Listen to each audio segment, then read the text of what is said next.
Hey guys, welcome to Friday's stream. So Friday the 20th, so week of the 17th of February 2026, Friday the 20th in regards to this reset. So this week I was meant to have, just before we get going, I was meant to have my uh, small operation yesterday.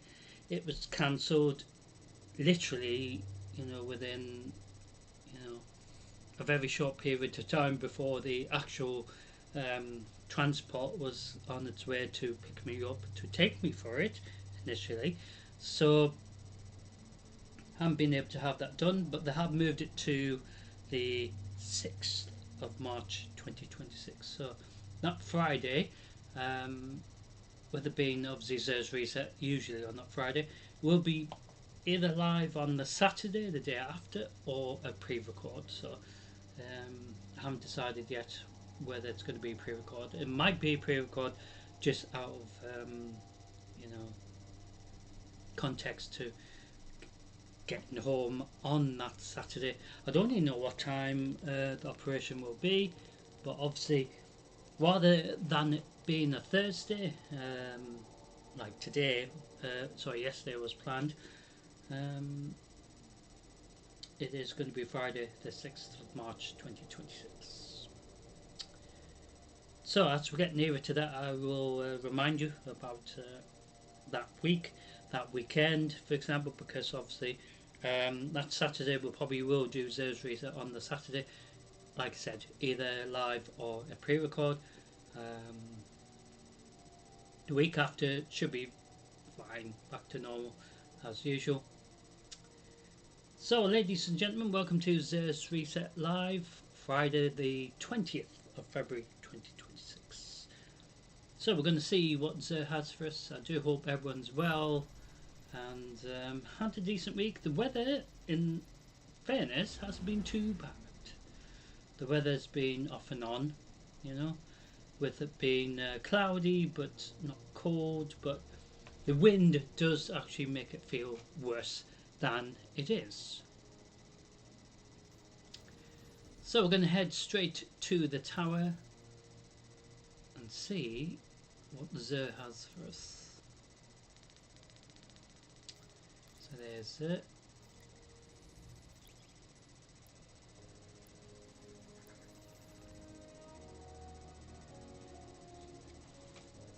So in fairness, the weather hasn't been too bad.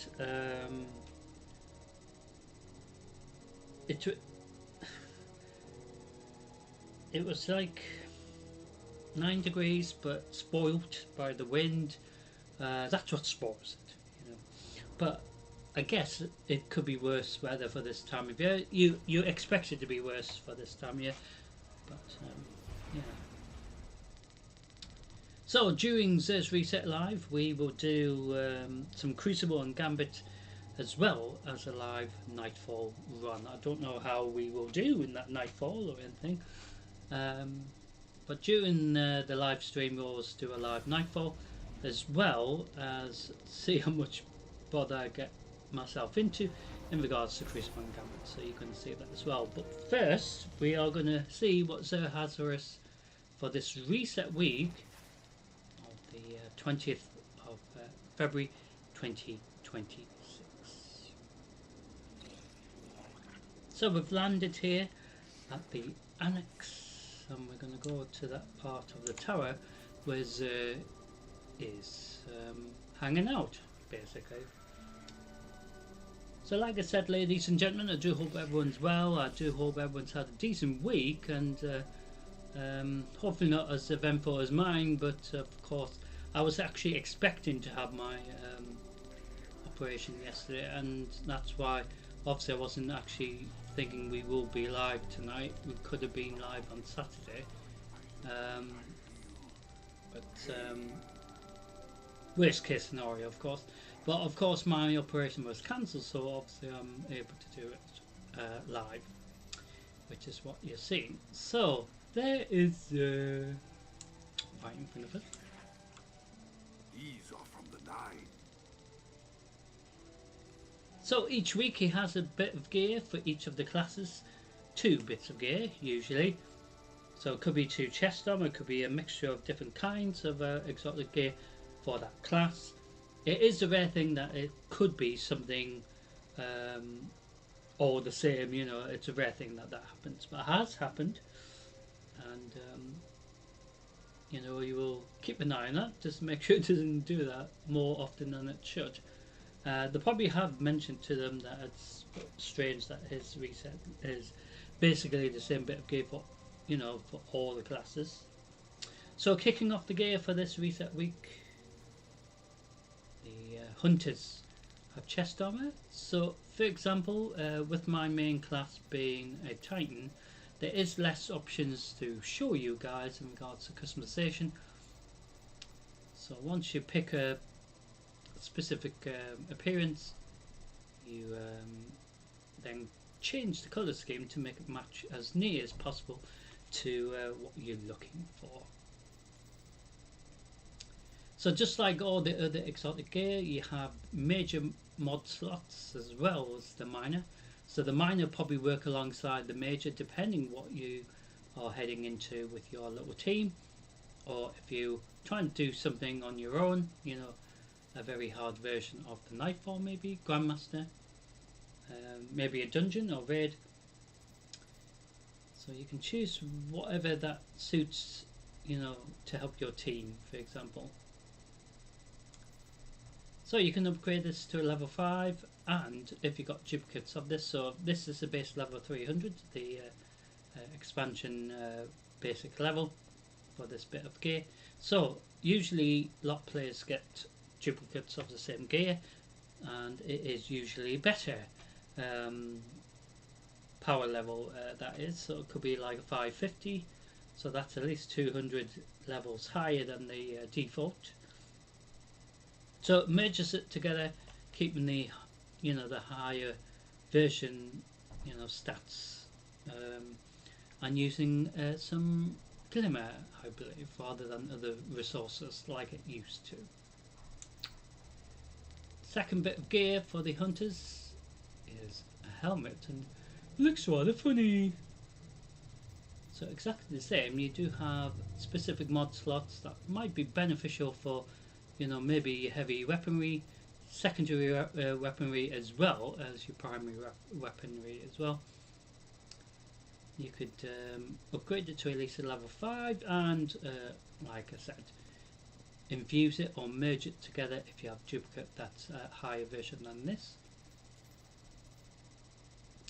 So unfortunately I don't actually have another appearance to show you, but you can change the colour scheme as much as it will let us. Ooh.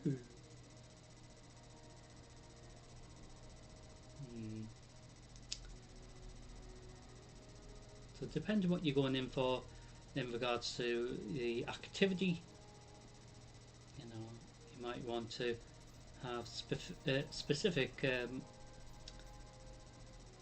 boosts for that, as it were. So the Titans kick off their gear with gauntlets, exactly the same. So you have the major mod slots as well, in this case a Sector Force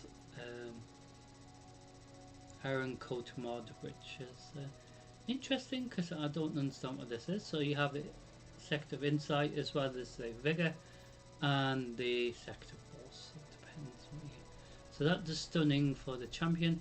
This one does more, helps you with more precision.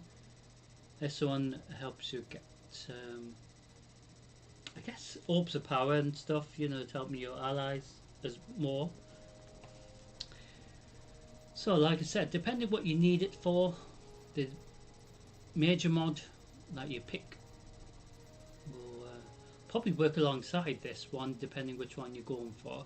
And there's also different ones as well on this page as well, to pick from, different damage as well.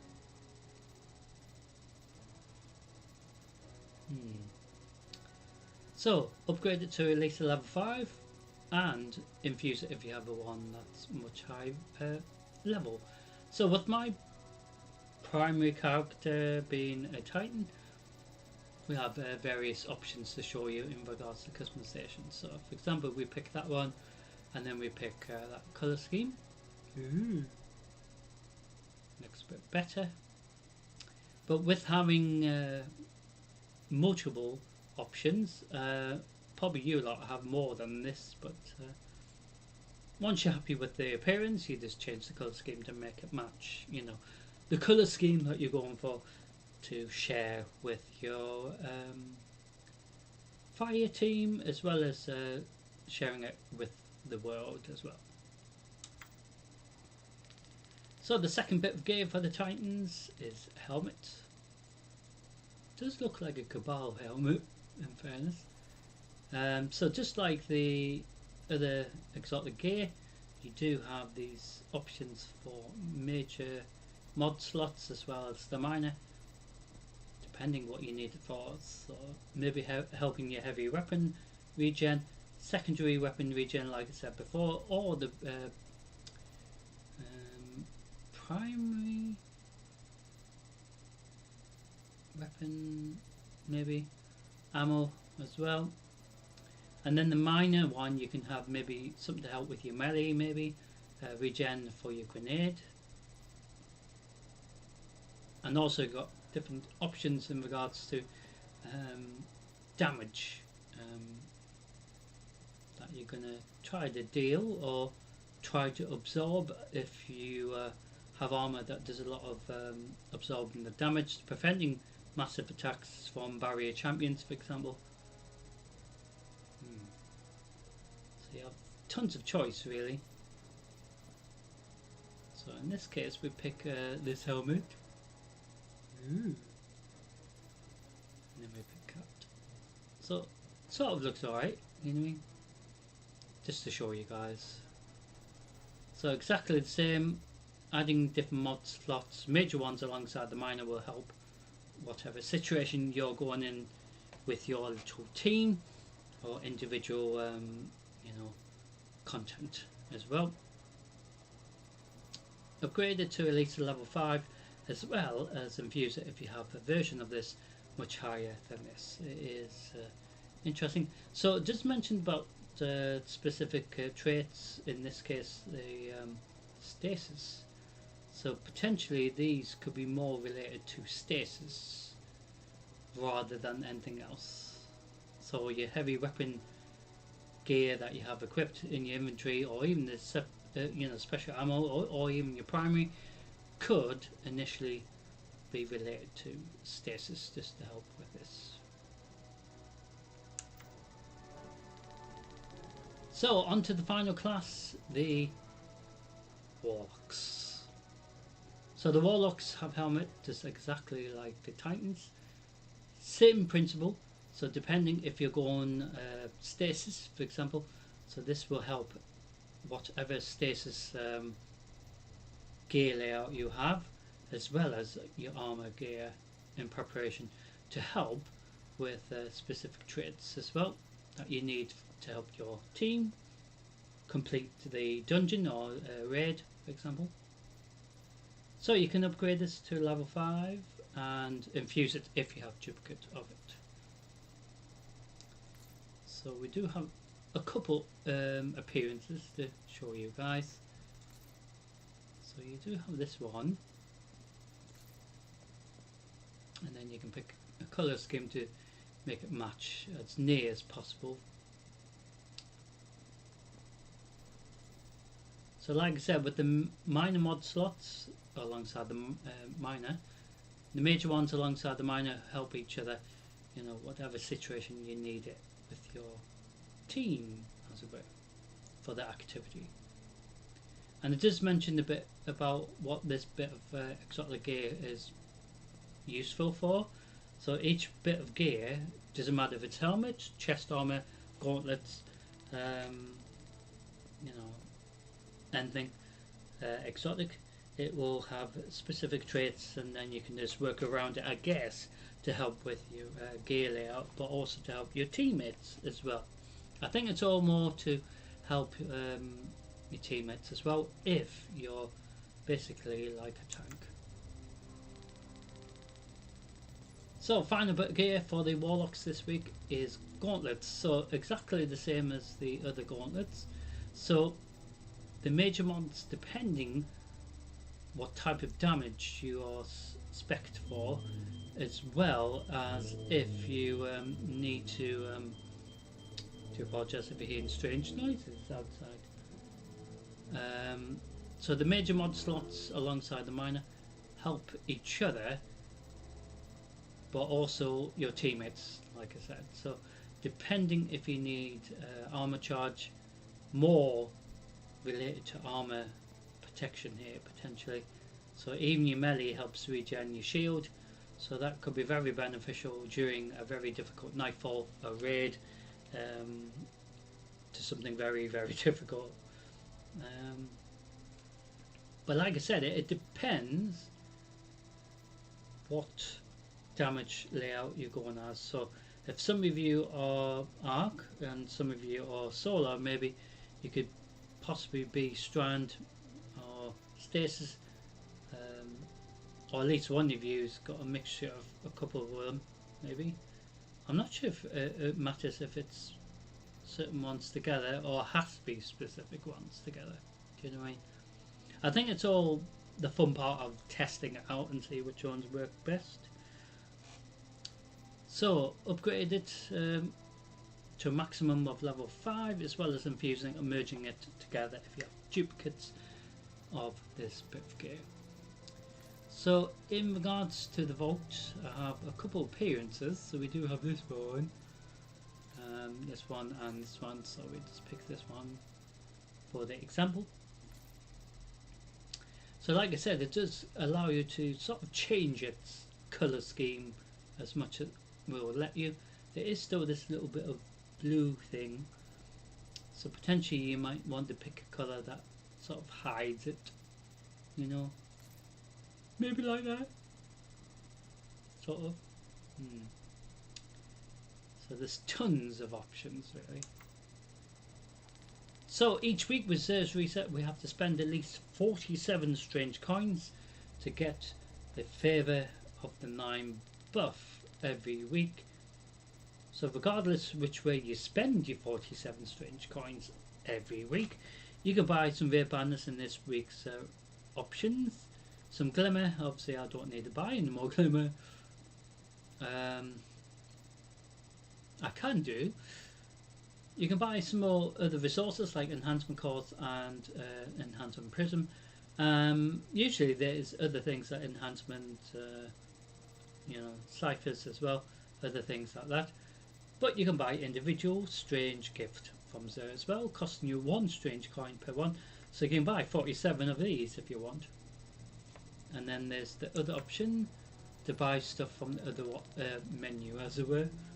So exotic gear and legendary gear, but I'm not sure if it's just, I know it says weapon, but obviously it's still an exotic engram as well as a legendary engram, so I don't know if it will still give you potential, you know, chest armor, you know, legendary chest armor, leg armor, etc. Same with the exotic gear above. Even though it mentions exotic engram, doesn't necessarily mean just weapons, I don't think. So this week, if you wanted to buy individual exotic engram, costs you 29 per one, where the legendary engram underneath costs 7 per time. So this week on offerings, as always, alongside the Hawkman hand cannon, is the Monte Carlo this week, but the Hawkman hand cannon seems to be a default, so it's, you know, there regardless. So we have the Monte Carlo auto rifle as well as the Wave Splitter trace rifle, and the perspective grenade launcher for those who need it as well. So we have an Arc Void. Yes, Arc Void. I'm not sure what. I think this is primary weapon slot, and same with this one. and 2 catalysts. So the catalyst costs 71 strange coins per catalyst. So if you need the sweet business catalyst, or the whatever catalyst this is, I don't think I've got this, but apparently I've already got it. So oh. Same with the sweet business as well. So you got different ways of spending your strange coins for this reset. So like I said, you're only required to spend 47. You're not necessarily required to spend more than that. So we're going to do things simple. Buy some of these. Buy some of these. And these. On exchange.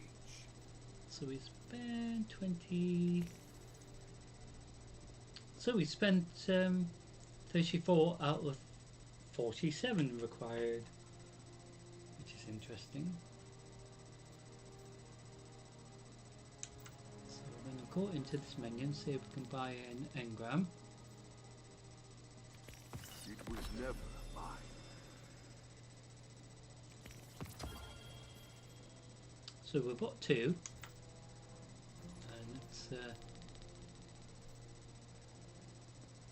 So it's actually given us the strange coins purchased. So I'm just seeing what we got. So we actually have 47 just to get the favour 9 buff. So we've done what is required, spent 47 strange coins. It is yours. As simple as that. So each week's stuff will be different. It is rare that it's the same the week after. Until we speak again. So we say thank you, Dessert. Thank you, sir. And then we're going to head to the courtyard.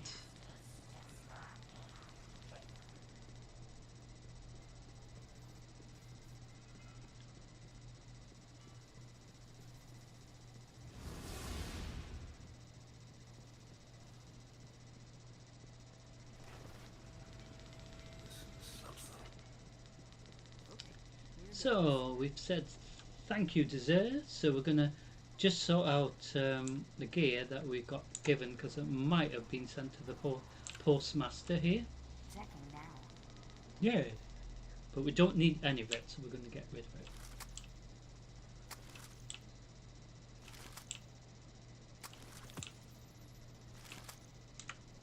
Whenever you need me again, Guardian.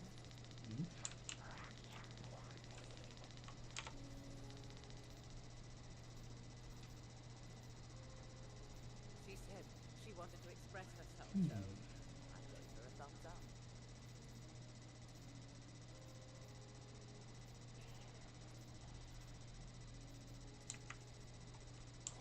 So we say, well, we said thank you to Zer. So his reset done. So it's as simple as that.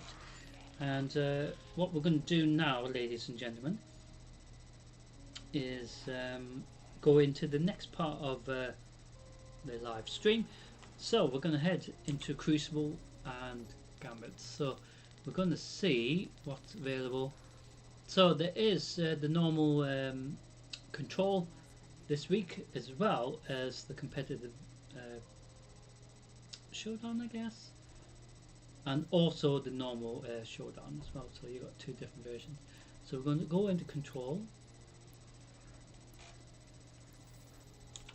So regards to the other map options, or other options like this tab up here, so they have countdown, checkmate control, which is interesting, and rumble. So I'm not sure if it's, I really don't understand that one. So that could be something we could look at. So we usually do 4 of each regardless.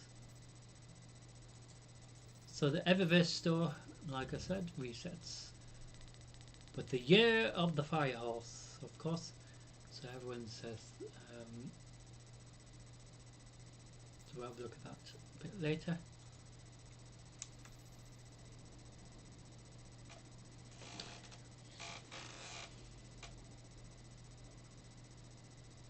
So once we've done Crucible and Gambit for them, regardless if it's audio began, that sort of thing, the instance, we will head into a live nightfall. Not sure which one it will be, but regardless if it's one that we've done before, it doesn't matter. It is all about participating with the nightfall run with the current buyer team. So we will see how many of the Crucible we can do without needing to keep switching potential options. So sometimes if it's having a problem trying to find groups of players for a specific instance, we can maybe head into, see if Showdown will work. Usually Control works alright, but like I was saying, in case Gambit has an issue, at least we have this option to pick even other options in Crucible up here. They need to merge this with the Portal tab because Crucible is Crucible, isn't it? So all these should be put together as well as this.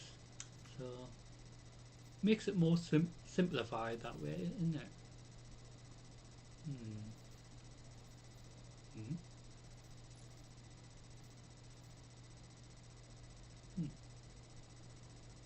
So the weekly rewards, just like every week, it is up to you if you want to do any of this, but we'll see how we do with that. So there is other options too, to do plenty of stuff, all over the place.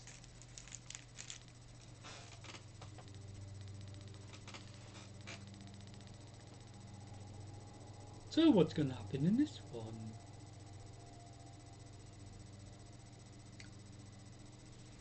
I'm not sure where we will be. Ooh.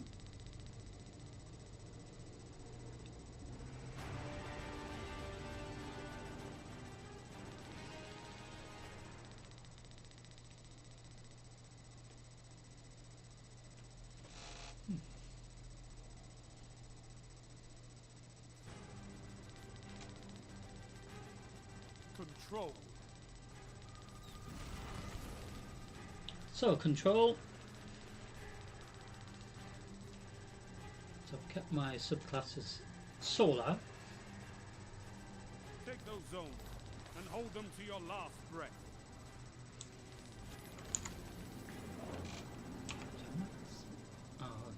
You captured Zone C. Enemy claimed Zone A. So I changed it to the wave splitter because I need to catch up with the amount of kills for the waves. Ah! Shit. Had to be the first one murdered.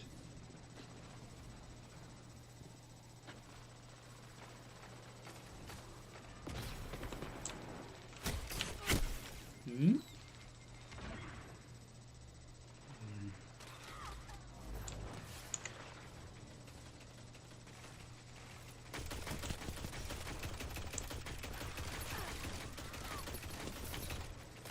Ah!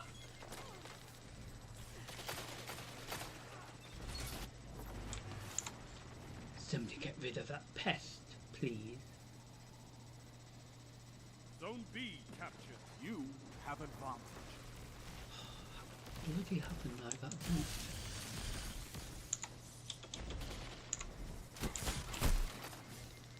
it? Hmm?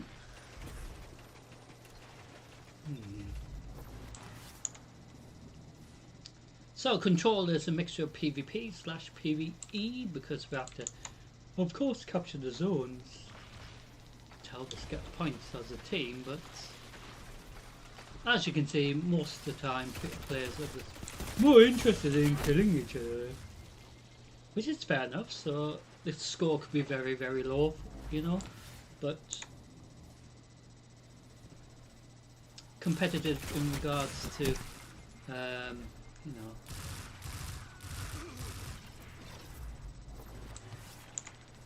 players trying to beat each other in the arena, as it were. Zone C lost.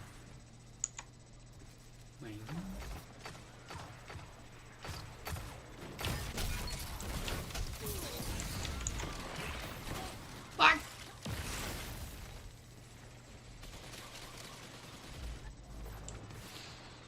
Hmm.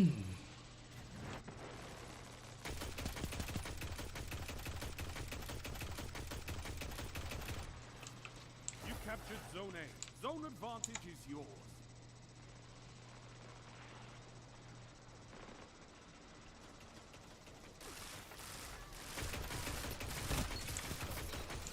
To help my teammate there. So that's the other thing with Crucible. They need to change it so it's not. What's the word? You shouldn't get any help. You know, indication where they are. So when momentum control is on the rotation, that is the best, you know, thing in regards to Crucible.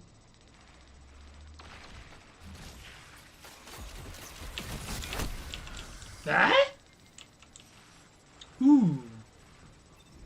Somebody kill that pin in the bum, please.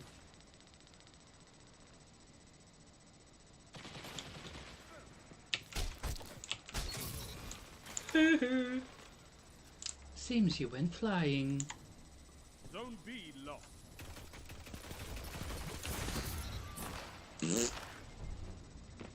Seems you got a bit injured.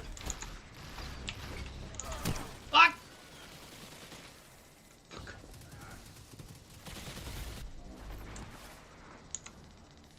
To me, it's just a bit of fun, but to a lot of these players that you're seeing, it's probably the thing for the week, you know, B captured. or You something, have zone or thing for the day. It is really, really silly in the sense that everyone is over competitive for no reason. Hmm? Ah, what a shame you're lying on the floor.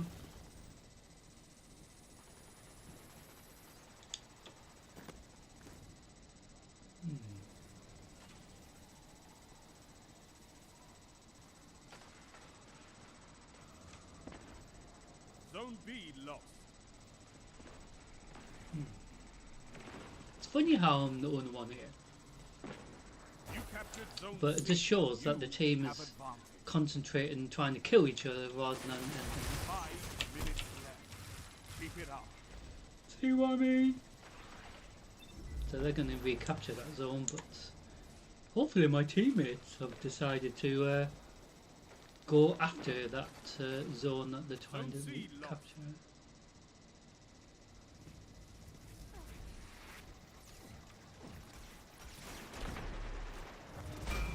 You captured zone B. Zone advantage is yours.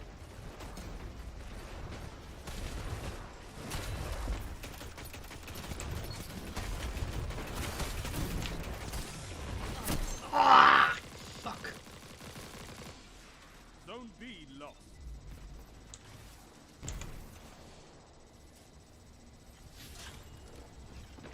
So we're actually using a stasis machine gun, I think. I just wish it was more damage from it rather than, because my other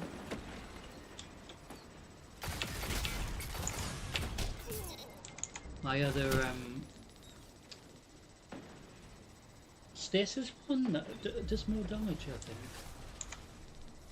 But if it's the same damage, but it appears to be better, but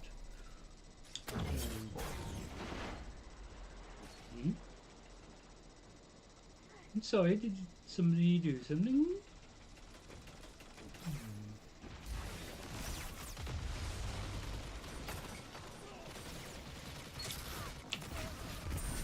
Oh dear.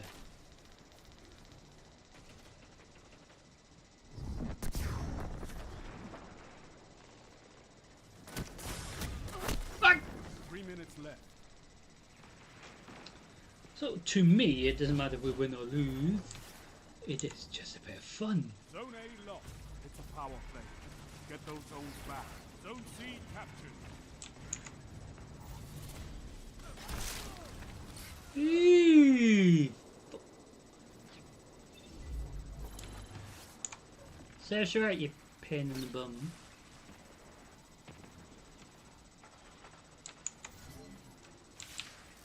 Zone B captured. You have advantage.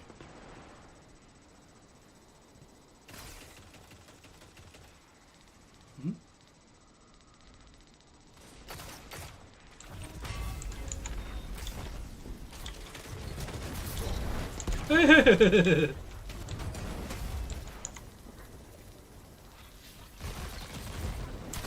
Running away, are we? Ah, what a fucking shame. Zone C lost.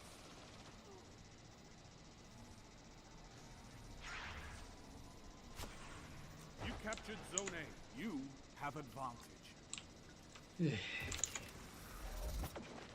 At least it's competitive. Sometimes it's just occasionally one-sided, but I think the way they've done slight little changes to make it more fun for each other player there, involved to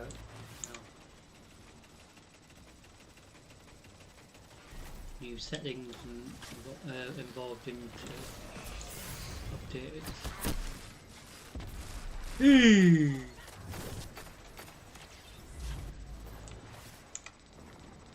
Kill him. 1 minute left. Don't let your enemy take this without a fight. I know, it's rather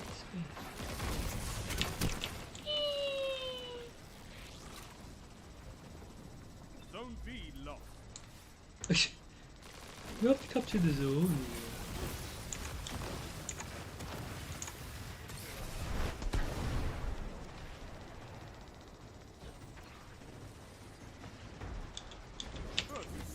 Ah!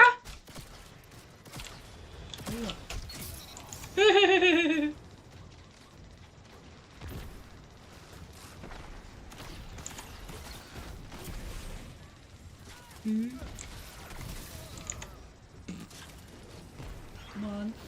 10 seconds. Get the... You captured Zone B. Zone advantage. Come on, guys. Bit of a joke sometimes. You're defeated. Fight again. Persistence. I mean, in fairness, honestly, that was a very, very lively, and that's what Crucible should be like. It shouldn't be, we must try at the very last second. Fight another. But, like I said, each time we do Control, it is different.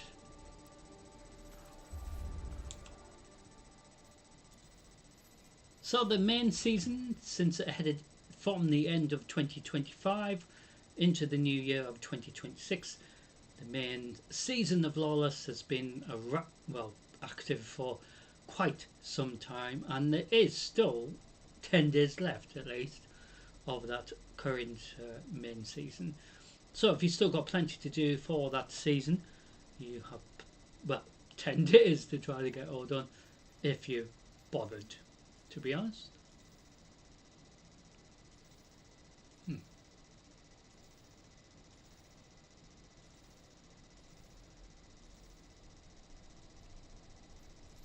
So a lot of players just go into a season event, or a season really, just to claim the little rewards that is, you know, what they would like rather than anything else.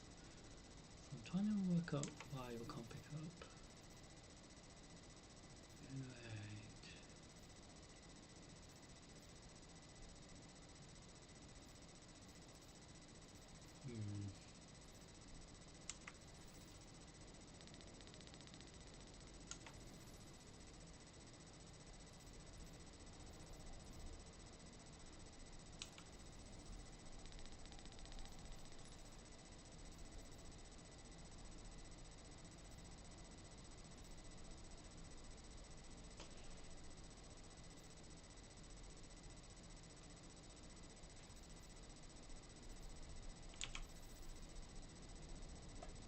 Like I said, it's just a bit of fun. So, what's going to happen in the next one? So, exactly the same principle. We have to capture the zones, and that's where the PvE side of things comes into it. So, Gambit's similar. We have to do something as a team, where a lot of players just like to just go around killing each other, but that's up to them. But like I said, it is up to them to do that. But as you saw with the previous instance, it just shows, you know, we could have won that, but also could have really, really lost it at the same time. You know, it could have been much worse scoreline than it was, and it appeared to be really close, and it was close. But the thing is, we made a mess of it at a point of it where we didn't need to do that. But that's the fun thing of doing instances like that. Gambit is the same. Sometimes we make a mess of it at the worst time possible, and then the other team win. Not sort of thing, but that's what's the competitive side and fun side of things as well. However, like I said, they should just switch off the indicator to make it more unique to PvP, because that's what it should be about, not knowing where they are. So we're going to head towards our second instance. I don't know what's going to happen in this one, other than me dying loads, you know, the usual.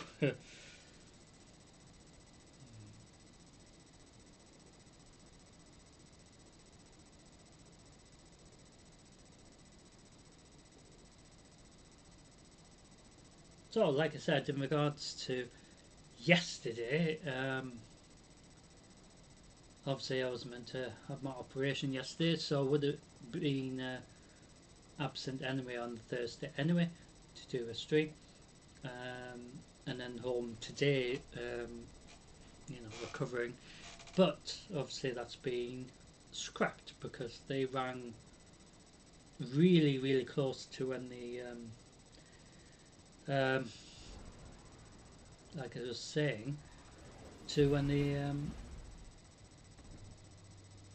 transport was meant to come to my flat to pick me up for the initial, you know, time and everything. And it was just really weird because it was really, really quick.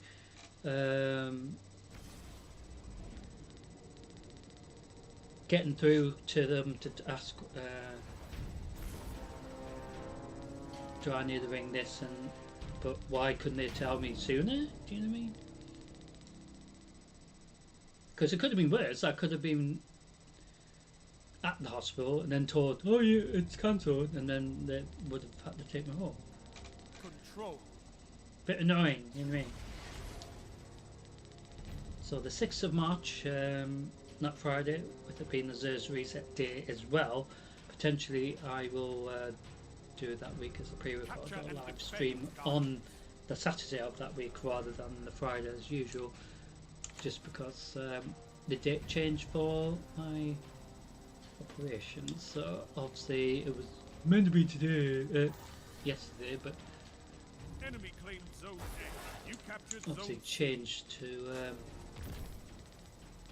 the 6th of March 2026, which isn't that far away realistically, but it's not the point, especially when I had prepared everything. Transport had been prepared, and they were almost on their way, so that made things even worse, because it's sort of like, yay, just don't tell anyone. Do you know what I mean? And then I think, You captured zone A. Zone advantage is yours. you know, the amount of people in the NHS trying to help and stuff, it's just insane. But they need to help those, you know, that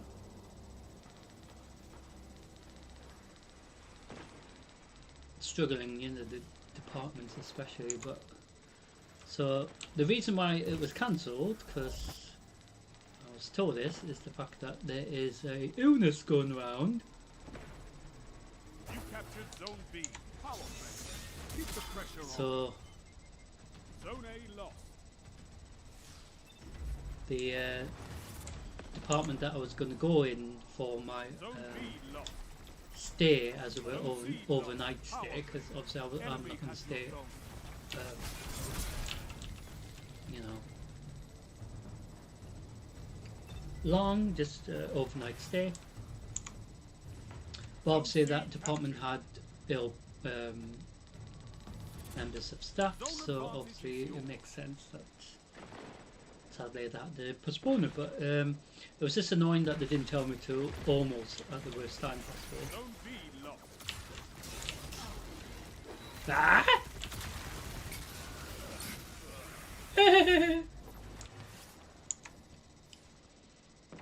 See that little pest try to stab me again. Zone B captured. You have advantage.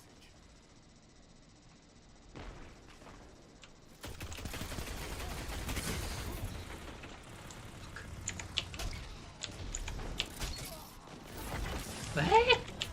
How the fuck did you... Oh.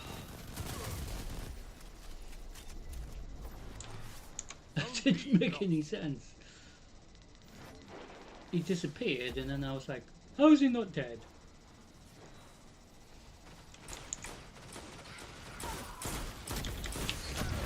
Shut the enemy down.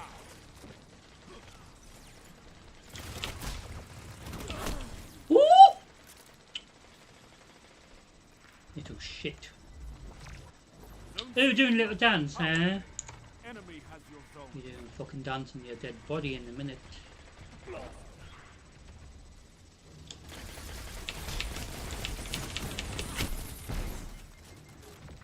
Zone B captured. So it's not about winning, it's just participating, but sometimes when you do Gambit and Crucible, it is weird.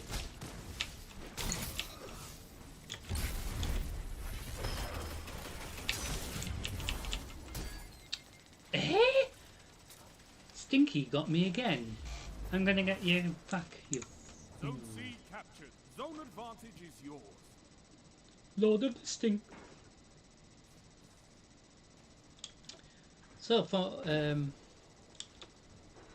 my dinner today, which is a rare thing to mention during a live stream, I had my first Indian of 2026. I thought I'd just try it out. I was just going to get something simple, but then I thought, oh, I'll try that.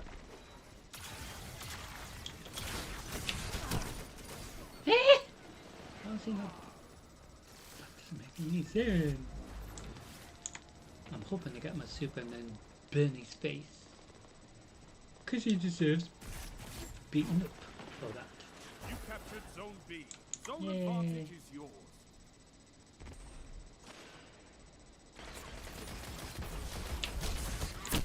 Ah! 5 minutes remaining. It's not really going well for the team.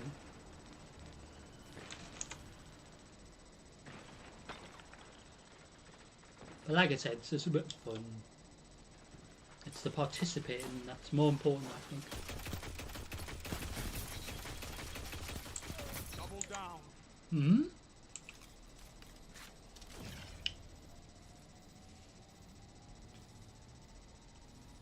And there's been times where in the instance you think, well, how did we win or how did we lose it? But Zone B. every time we do this live, it's different.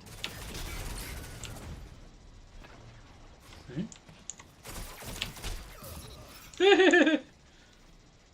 Yeah, that was rather funny. Just give him a nice punch in the face.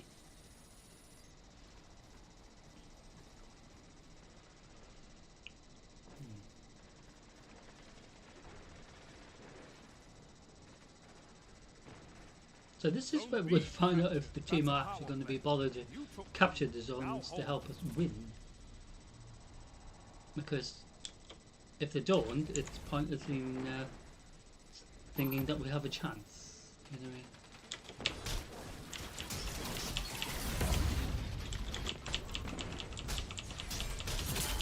What the f... That didn't make any sense.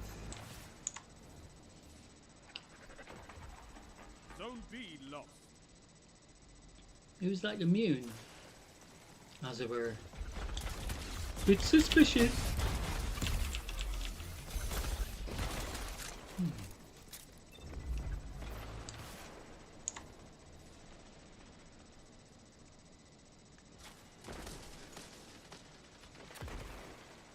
Because that was definitely a bit weird. 3 minutes remaining.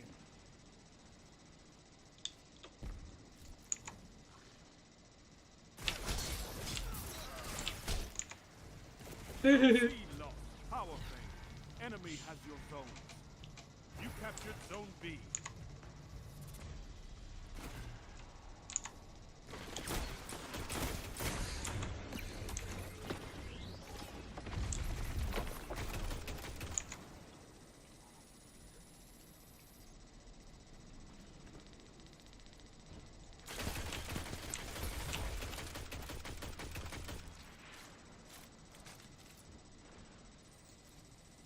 Hmm? Zone B lost. Your enemy has a power play.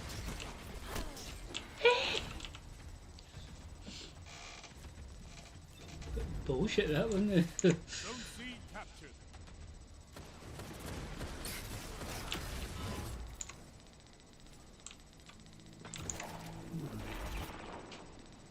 No wonder I thought it stunk a bit.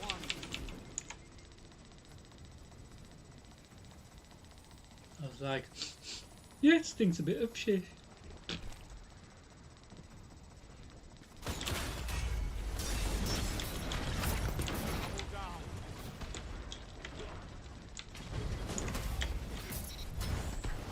Zone B. Oh, what a fucking You have shame. advantage. Zone C lost. They deserve that.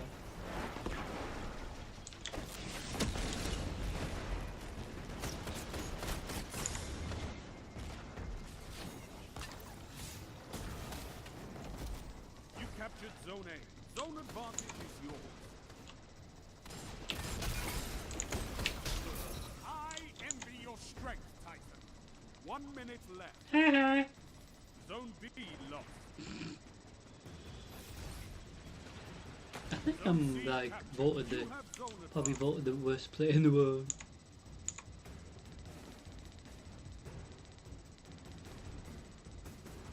Zone A lost. Zone B captured. You have advantage. Oh, that was nice. Hmm. Little stink. You've got 30 seconds. Zone C lost.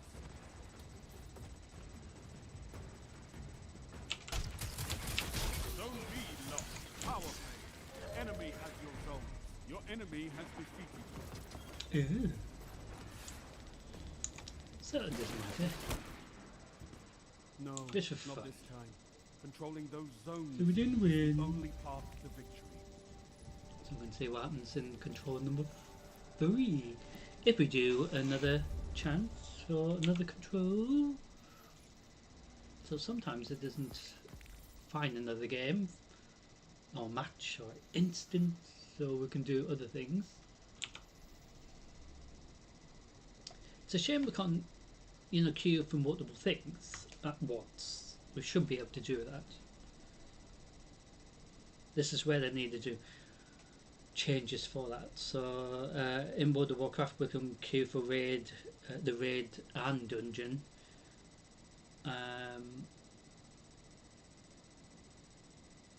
And whatever comes first, and then it brings us back to that queue for that dungeon once we come back out from the raid, if we're in the raid. So the dungeon we queue for that queue for the dungeon, so it doesn't like kick us out, it just pauses it.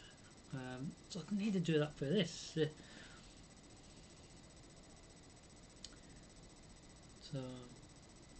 So that instance that we were just in at the start, we were near Saturn, which is a bit scary to think that we're literally near Saturn's, literally near Saturn,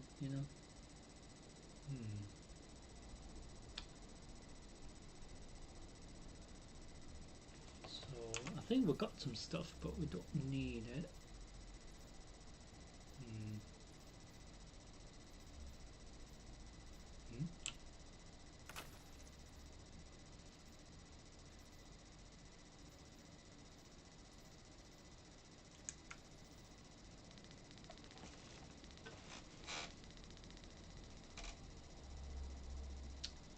So in Gambit, once we get into Gambit, we have to collect motes as a team, individually as well. But sometimes it's funny when some places deposit one mote into the bank. It's up to them, but it is really, really funny because it's like, yeah, I've deposited something, and then the others deposit like 12 or something. I'm like, well, why didn't you deposit 12?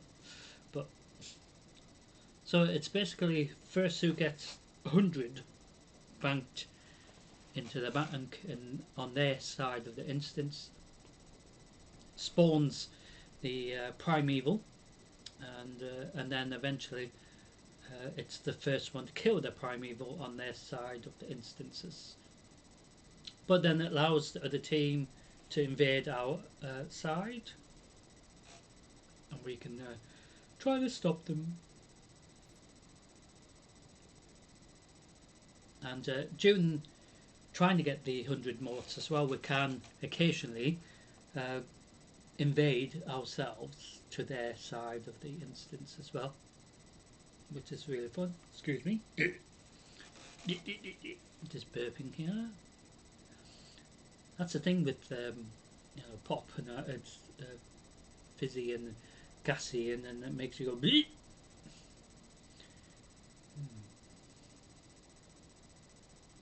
So once we've done this side of Crucible, you're going to see the other side.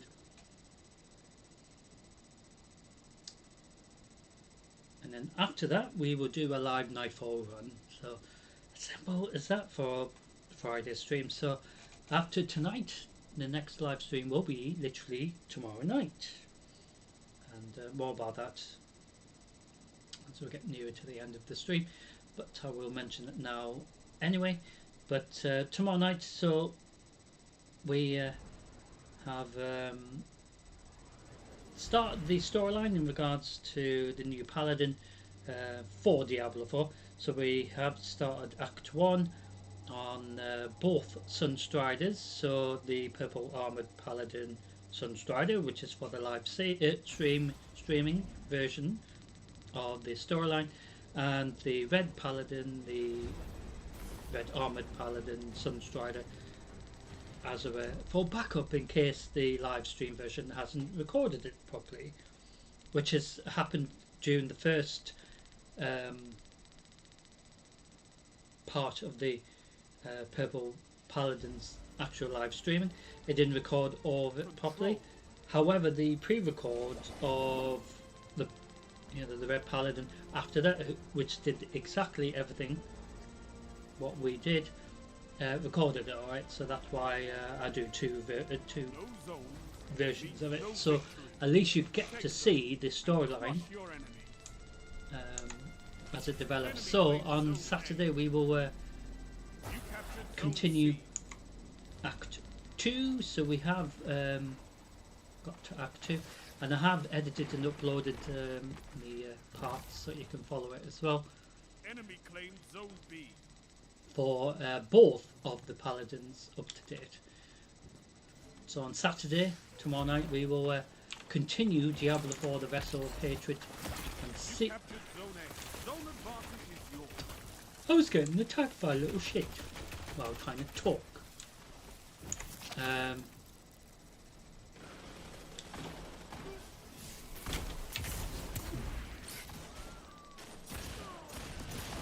So we see how much we get done in regards to Act 2, and then what happens with the Red Armor Paladin. It does everything that the Purple Paladin did to the same point to catch up.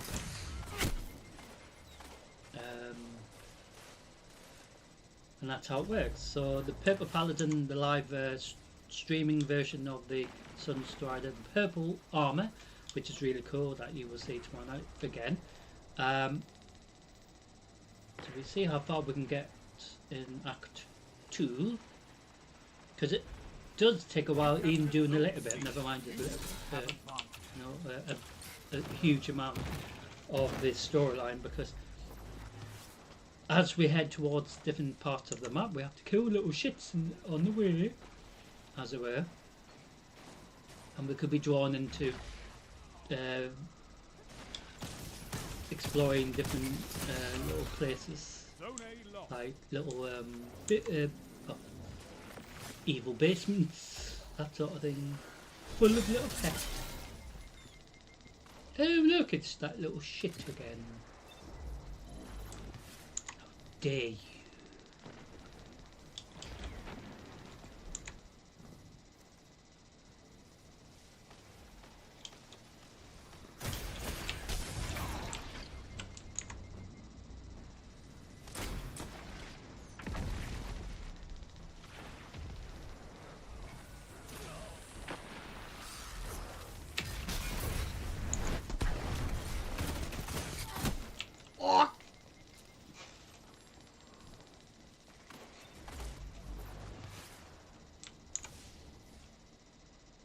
So it spoils it in a way in Destiny when they've got the indicator on to help you know where they are, because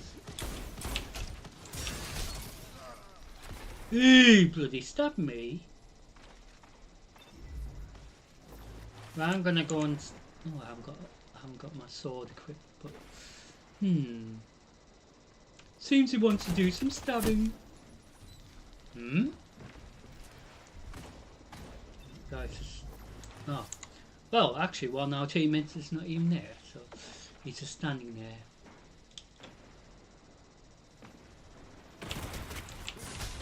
Zone A captured. You have zone advantage. So one of our teammates is AFK, as it were. Zone C lost. I'm trying to get the zone with our friend here, or teammate. You captured zone B. Zone advantage is yours. Hey, look who's come back together. The other team. Zone B lost.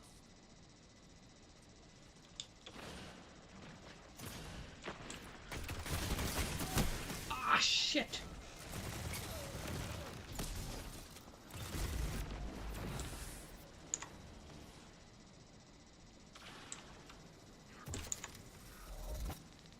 So to me it's just a bit of fun, but for a lot of these guys it's like, everyone has to be winning in.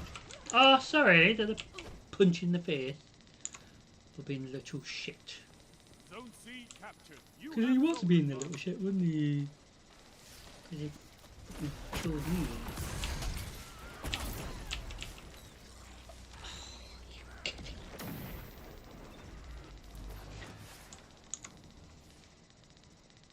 How come when I punch somebody I get blown up? Zone C lost. Again. 5 minutes. It's like, wasn't unfair. You could tell he was going after me, can't you? Sometimes it seems to be personal for some reason. Zone C captured. You have zone advantage. And I don't understand why, because I don't recall doing anything to that individual. Ah, Zone fuck. C lost.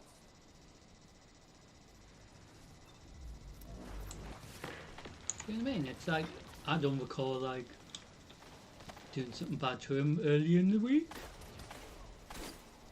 Zone C captured. Zone advantage is yours. That's why it's like, well, what did I Zone do? B lost.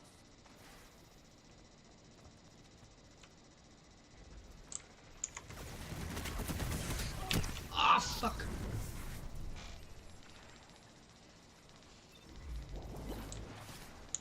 So I captured the zone with our friends, or teammate. Have advantage. So every time you capture a zone with your teammates, or even on your own. What? Zone How C the lost. fuck did he survive that? That's a load of shit.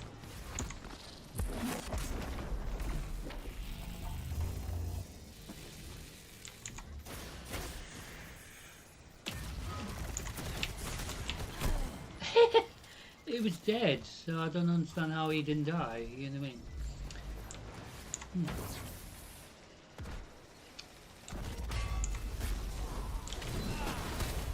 Zone A lost. power play.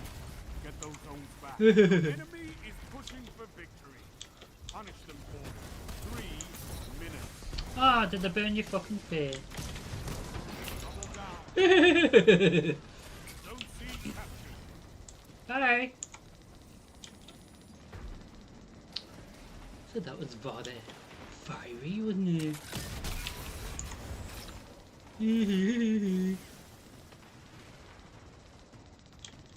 So, what the been year of the fire horse is going to be?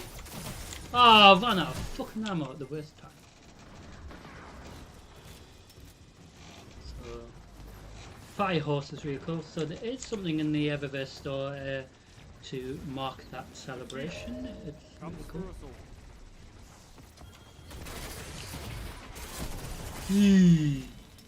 Oh, you think you're in there? You've got to hold those zones. Shh. Maybe next time, Guardian. So, final control.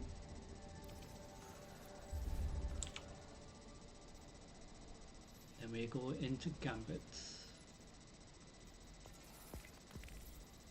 How simple was that, really?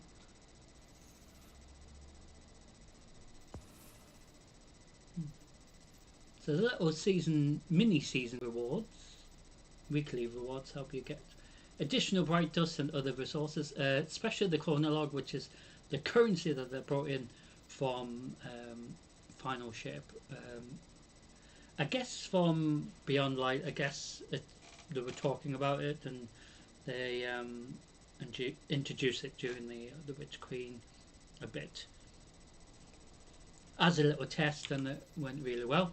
So in regards to the chronologs, so stuff that we got, for example, exotic weapons and stuff like that, ships, vehicles as well, we can buy them.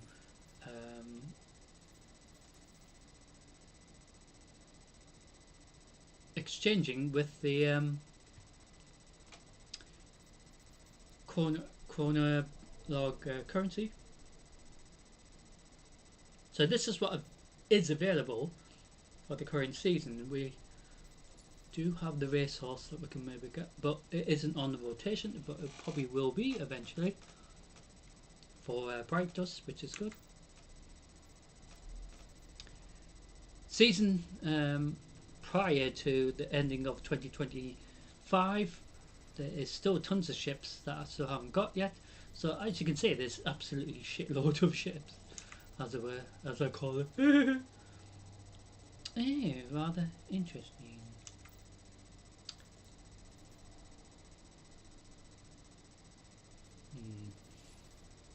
There is some ships that I don't understand what they are. I mean, I don't understand what that is.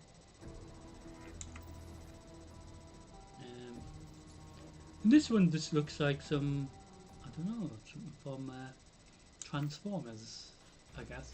And then you got this one, which I still don't understand what it is either. So like I said, you get ones that are really cool and some that you're not really too bothered about, but it is up to you to get, you know, what you want. But the point is that currency is very useful because you can buy gear as well, weapons as well, appearances for your weapons, color schemes as well, through the chronolog currency, which is a part of the massive changes that they brought in. And since Destiny 2 Renegades or Renegade went live, continuing from Edge of Fate, and obviously from Final Shape prior to that as well.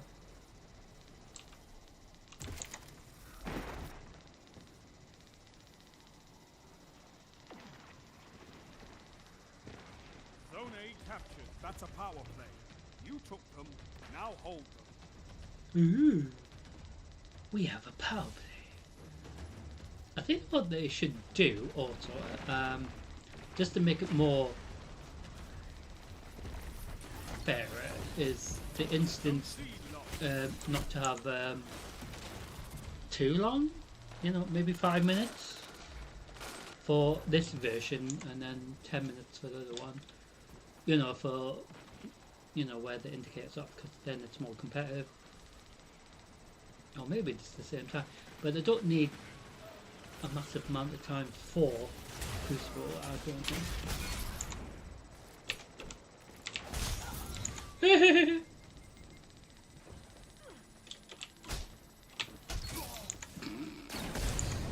Ah? Eee!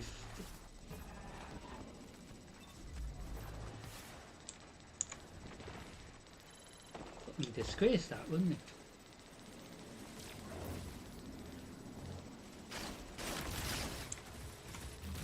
Who are you shooting at? Zone B. Sometimes you wonder who they're shooting at. You're like, is there somebody there? I don't recall seeing anyone there, but they might have been there, but they're not there when you go and check yourself. And you're like, are you sure? Ah, fuck!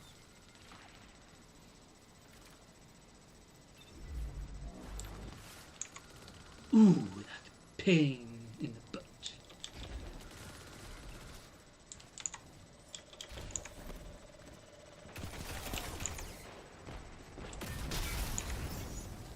Oh, did that hurt?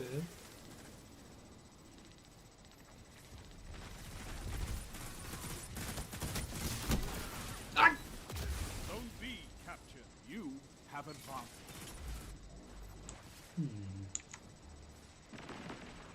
So I think we've got zone advantage, but it matters not if we don't get all the zones or ahead with the score. But like I said, to me it is just a bit fun because we're just doing it for the live stream. It's not like a world championship or anything. I mean, you can see me being in a world championship, being like the top player being murdered all the Zone time. A lost. I'd be world champion. I've been fucking murdered, more like. You captured Zone C. Zone advantage is yours.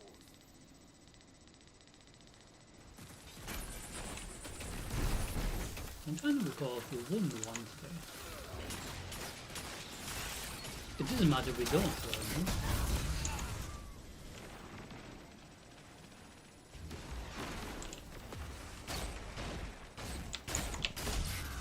Ah! How dare you shoot me? A little... Ooh, it's a mammoth. So the changes they also brought into Crucible were the special ammo slot, this ammo slot basically Zone B lost. respawns more often, which is real good.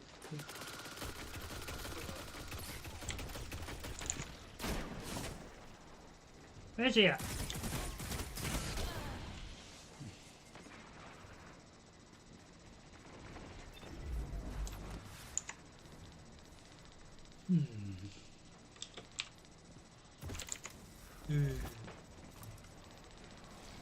So it kept it on the wave splitter, which is the void version, the version of the Prometheus, and the Cold Heart, because we need to catch up with the Prometheus kills as well as the Cold Heart kills. Zone C lost.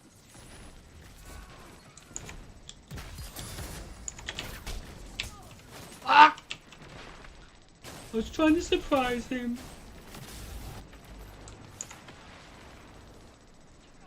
Which didn't work, did it?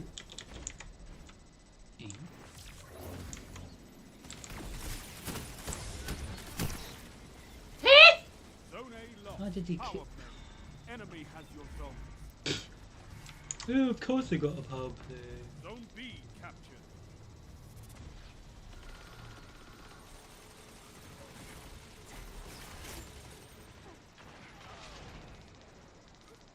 So, in regards to the chronologue currency, we will have a brief look at that so you get an idea what I mean later after. Eh? Oh, I think that was a bit bullshit, really. He should have been dead.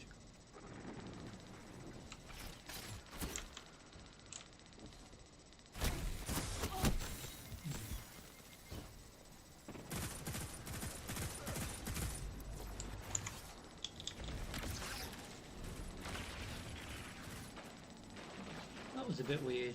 I think that was suspicious. He couldn't have done that. Zone advantage is yours. Zone B lost.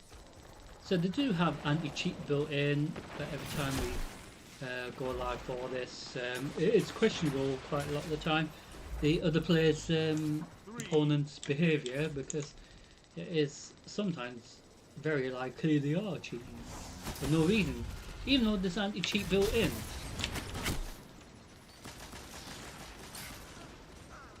So even though there's anti-cheat built in, they still try to cheat. So it's like, well, why? They've almost won. You captured zone. Well, of course they have. Zone B. Zone advantage is yours.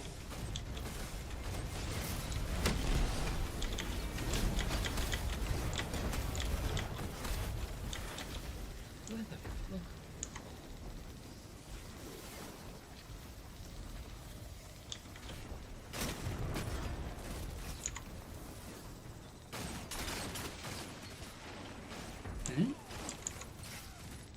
Zone B lost. What? C captured. You have zone advantage. So like I said, to me it's just about having fun with the teammates, even though I've done so terrible. You captured zone B. You have zone advantage. I mean, they should have won well before now, but never mind.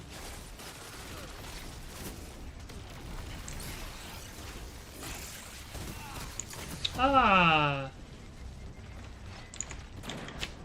Ah! Zone C lost.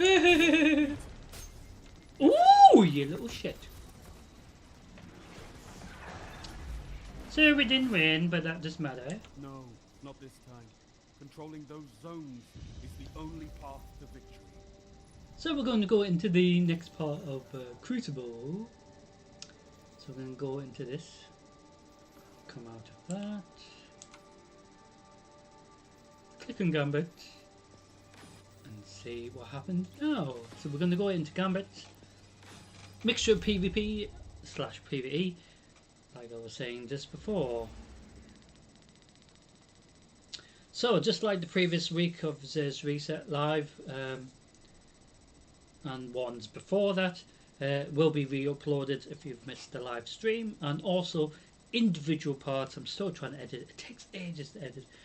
You know, if you're just more interested in the Crucible you know, side of things, or the Gambit side of things, which is the you know, the other side of Crucible, or the actual reset for Zer, you know, as well.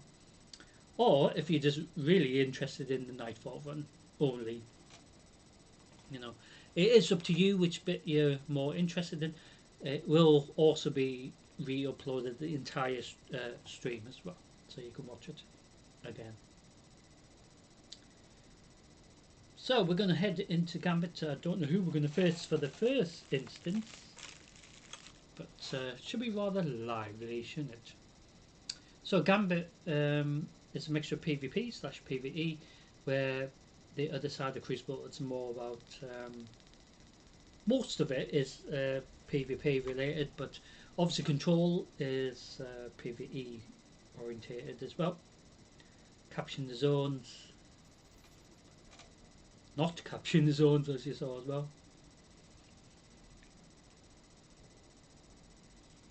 So when Iron Banner is up, it is similar to Control. Rather than a power play, it is known as a hunt for Iron Banner, but it's the same principle. Capture other zones, more PvP / PvE orientated. But they needed to switch off the indicator to make it more, you know, chaotic, you know. So during Momentum Control, when that's live, that's really funny, because you can actually spawn into the instance with enemy teammates, but they don't know that you're there, and you could just surprise them.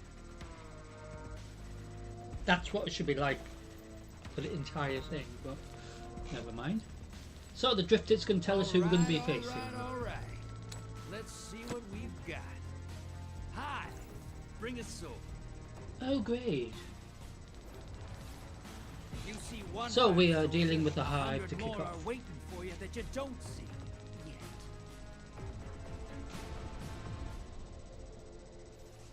Get ready to drop. The hall's getting hungry, hero. Feed it some motes, will you?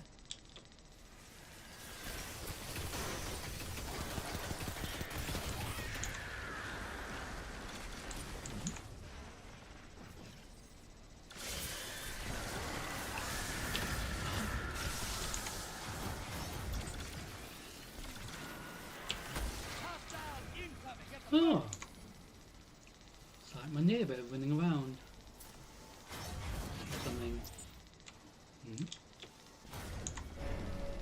Just why my teammates forgot about picking them motes up. Never mind. Sometimes it's very like confusing. Like how, why, or more about why really. And you need to pick it up. Oh, getting bombarded there, I would have died. So I'm running to the back. Oh shit. Ew, it's just a little blocker. So every time you deposit 5 motes, it's a small blocker, a large blocker, is medium blocker is between Your 5, allies on the other 6 side, and looking to make someone cry. 10, and then 11 and 15 motes is a large blocker, I believe. But it's guaranteed a large blocker if you deposit 15.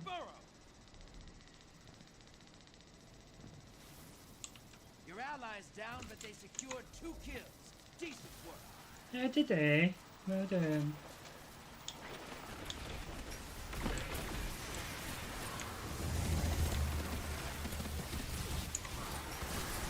So the Lucent Hive, not in this instance, but we could be against them today as well, depending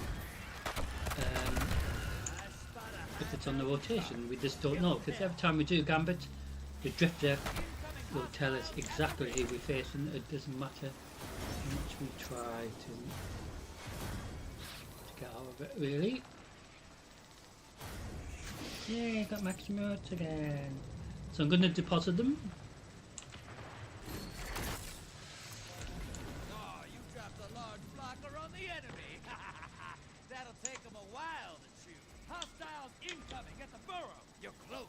Bank and summon that primeval.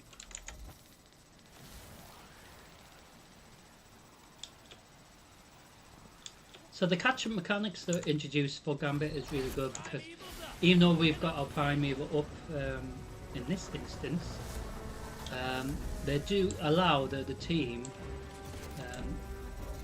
sort of being like play friendly and, you know, fair play and all that sort of thing.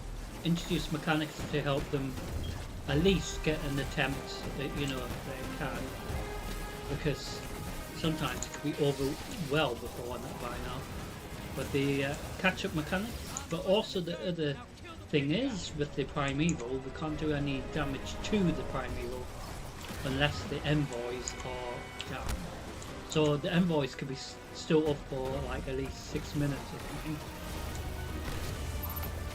and we don't do any damage to the primeval because we haven't dealt with the envoys. So the envoys are the ones that escort the boss to the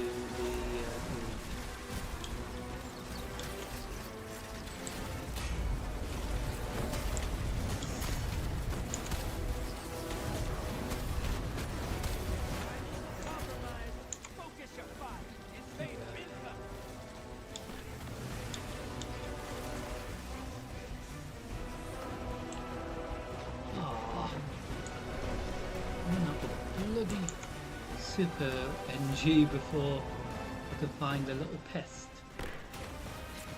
Invade pest. Primeval Ah, Your team I would have killed the smoked invader the pest invader. if that bugger Best didn't thing kill ain't me. coming out. You got Listen, you size. taking piece of crap. I'm not in your face. So gambit number 1 done. And then we click on Who's gambit better again. than you? No one. You killed everybody else. So, who we're going to be facing this one? So you got to see Gambit there. So obviously we dealt with the primeval well before the team was able to get enough to get their own primeval. But the catch-up mechanics, like I said, they introduced during from the Witch Queen onwards, starting from the Witch Queen onwards, because it got to a point during Gambit, it just made you think, well, how are they destroying the primeval so quickly and all that sort of thing. So there is a lot of new players. There's a lot of new people getting used to the mechanics of the instances, the Nightfall instance, the Crucible instances in regards to Gambit in this case. But the mechanics, catch-up mechanics that they introduced to help players at least get a chance with their little team to compete, rather it being totally one-sided, if you know what I mean. So they brought in the catch-up mechanics to help with that, and it's really good because it helps new players, and just to make the arena and Crucible side of things, not to, well, that side of Crucible, or should say that side of the arena, more equal, really.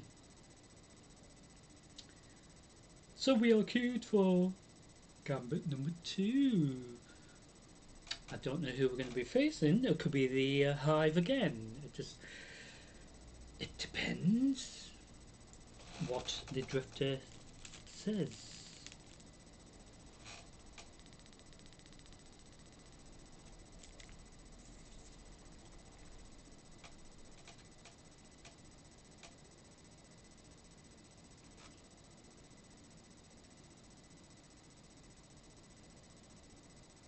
But it should be fun, shouldn't it? So, like I was saying before, in regards to Diablo 4, so we will continue the storyline tomorrow on the Purple Armoured Paladin, should I say, Sunstrider, and see how far she can get in regards to Act 2. And then what usually happens is I record it all again on the Red Paladin, pre-recording, as it were, just to catch up with that Paladin to the exact same point as the Purple Paladin has, in case the live stream doesn't actually pick up everything that it should do during the live stream, which has happened before, and that's why it's good to have that as a backup. And that's what it is basically. One Paladin does it live, the other does it as if it's a backup in case the live server version doesn't actually pick up everything during the instance. So we will do that tomorrow night, as well as Sunday technically, because obviously I'm not live on Sunday, but I will record that on Sunday to edit it. And it does take ages. I mean, last week's one took that long. I think it took most of the week to render, because it's in Ultra HD, and then it had to be the sound had to be edited as well. So it's just a lot to. But then it converts it to at least 4K, and then then I have to upload it, and then that takes ages as well. So that's the fun part. But the amount of space it does eat up on the hard drive is insane. I think it was like 120 gig for just that bit of Diablo, you know what I mean? And I just think that was just for the introduction to Diablo 4, you know. Each part is recorded high definition, as it were, and then it's obviously takes a lot of memory. So some of the parts took at least 300 gig or something like that, 200 gig, and that's just for the, you know, the video file. Never mind the final file from, you know, editing it and all that, because then it's on top of that where it's even more. So it's like, so obviously I need external hard drives to store all this. So I've got like at least a couple, at least of 10 terabyte hard drives, because it takes up so much space. All the stuff from past couple of years has taken up the 10 terabyte very, very quickly, so I've had to buy another one. So I think it's about 30 to 40 terabytes worth of game footage, but that's just the raw game footage. It's not the edited, just the edited footage as well, because that's on top, because then it converts that entire thing with the editing suite and all that sort of thing. So, you know, adding all the music and all that, that's on top as well. So it's just yeah, you need a lot. So I'm looking at I think it's like a 16 terabyte or something like that. Another one, because I'm going to need it, because I think we only got like 6 terabyte left, but obviously even this each is at least 30 gig. Do you know what I mean? So, and that's even before we've edited it. So, and then so the raw footage takes so much more, as it were, and then obviously the other reason why the 10 terabyte hard drives are eating so much room is because once I've exported them to YouTube, etc., I can then remove them from the desktop onto the hard drive to stay in the vault, as it were, and that takes space as well. I think one of the folders was at least 800 gig. So All right. Let's see what we've got. Cabal on the field. and I think that was Legend or says just the Cabal the Empire Destiny folder, holds vast Athenaeum so worlds it just full shows, of you know, shiny tech.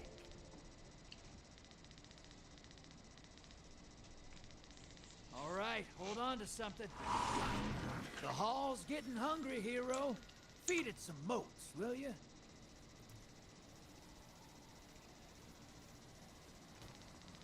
so Gambit number 2 against the Cabal this time.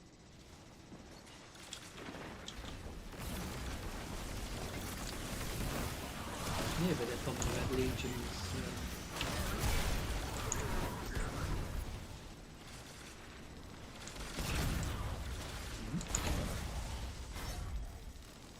Incoming at the gulch.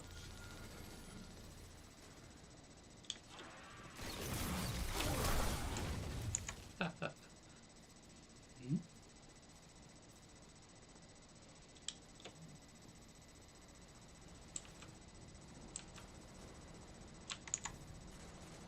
So I'm going to try to see if we can get maximal. Isn't a must or anything, but bear in mind the Cabal will try to kill you for a must.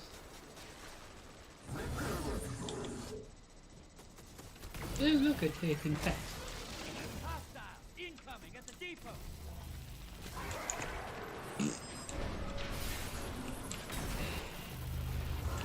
Sure. that down, but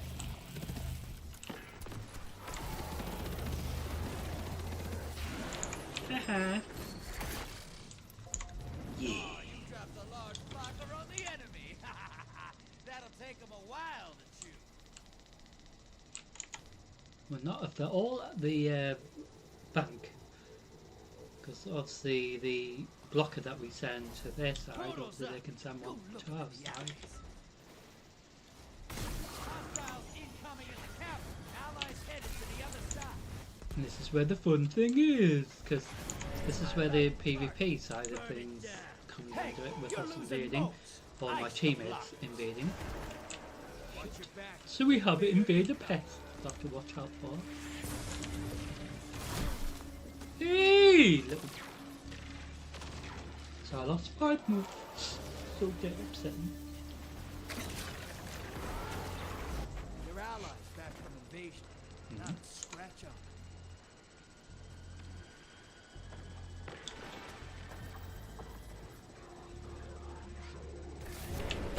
Invader's gone. Get him next time. Yeah! High value target eliminated.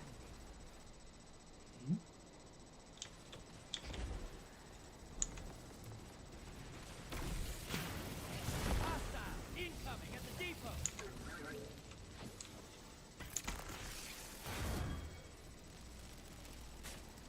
So losing 5 motes isn't too bad, but bloody annoying. Sometimes just losing the mote's annoying, but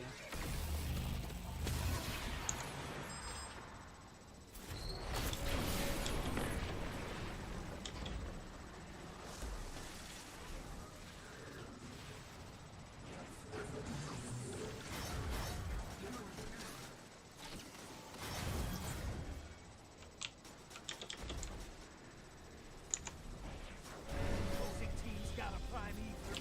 Once it dies, they win. Incoming at the ghost. Portal's ready. We'll see. so I got maximum motes. Yay! So I can deposit that and send a large blocker to the other team's instance, even though they got the primeval, but it doesn't matter. Your allies invade. So our teammates invading. Large blocker on fellow guardians. I can hear him scream. So last week you saw me invade a bit, but Hostile incoming at the haven't depot. done that as of yet this week. Oh yes, just don't collect any more. See what I mean? Hey, your team You has know a you're meant to full collect party. motes, not to Your allies get rid back. of them. One kill. Or let them disappear.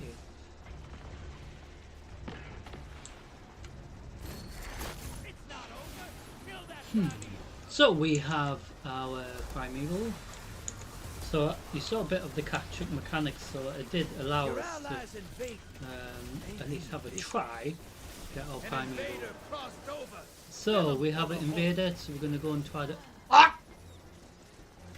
kill him without getting killed by the envoys. Primeval compromised. Focus Fortunately, your I'm already dead, so I don't enemy need to worry invader down. Hey, about getting murdered. But your allies down, but they took someone with them.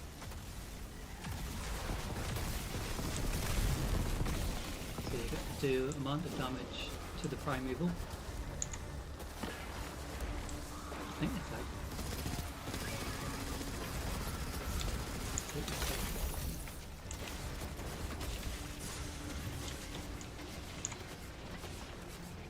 That primeval's compromised. Hit it with everything you've got.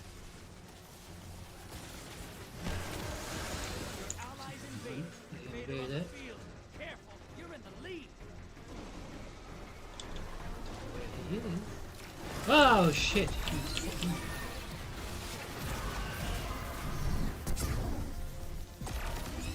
At least I didn't lose any more.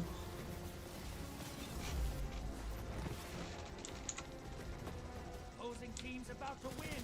Invader's dead. Keep pushing. Enemy invasion over. You should have seen the look on their face. Ah, Priceless. Fight's over. Opposing team killed their primeval. that's a shame. Now devour that primeval. Never mind. So Gambit number 3 coming up. So we did get rid of the pest that invaded because he tried to kill me again. So you get to see what Gambit's like. So the catch-up mechanics you saw helped us catch up with the other team, even though the team was so far ahead, in fairness.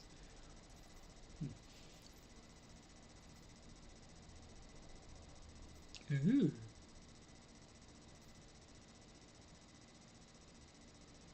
So this currency, we can have a look at the tower once we get there afterwards, so you get to see what I mean. So you can buy shaders, ships, other equipment, vehicles as well, so it's quite cool.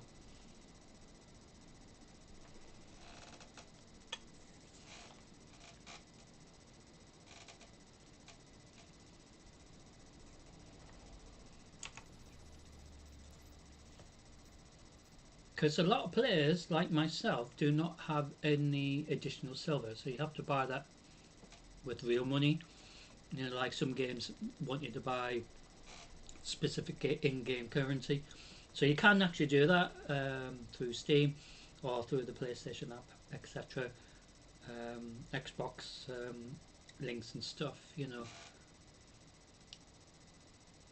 Whichever platform you do Destiny on, basically. So you get from the Bungie store, but like I said, I think when they introduced the chronolog currency, it is really cool because it is an alternative way of getting stuff that might take you years to get initially.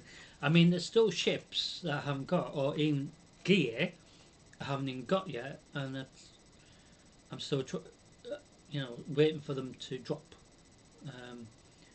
So that could be another way of getting what you've been trying to get for years, you know, as well, you know.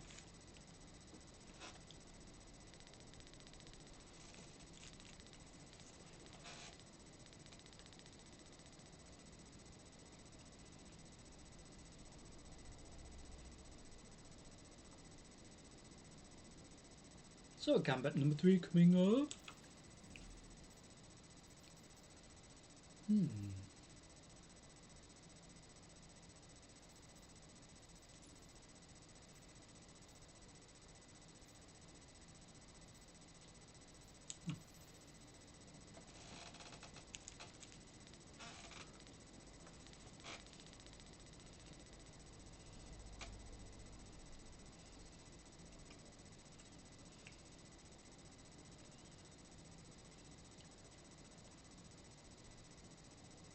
Despite losing the mods, we still had a bit of fun, didn't we? But of course, you do try to do Gambit or Crucible prior to the other side of Crucible.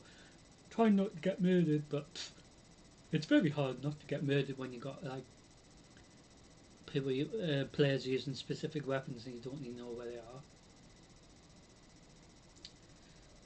So during the next Gambit, I wonder what's going to happen, who we're going to face. Could be the same Cabal, could be the Hive again, it could be somebody, you know, we haven't faced yet. So as you saw, when the Primeval was up, the envoys were escorted by the Taken envoys, which are a pain in the arse as well. So each blocker is a Taken, you know, sort of small little blocker for up to 5 mods.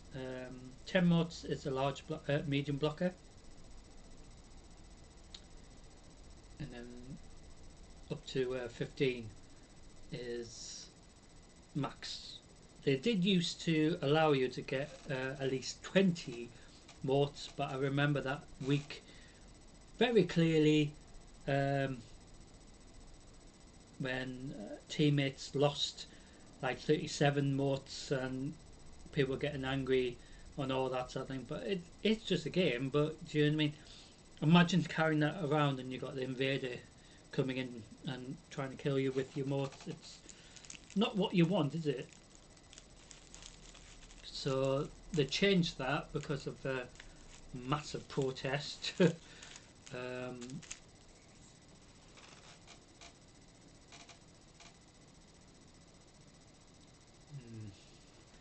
So regards to that ship, so we could upgrade it. So this is the winter sledge thing I got. So we can change the colour scheme to make it really cool. So I do have the new Edge Black Armory as a default for most things.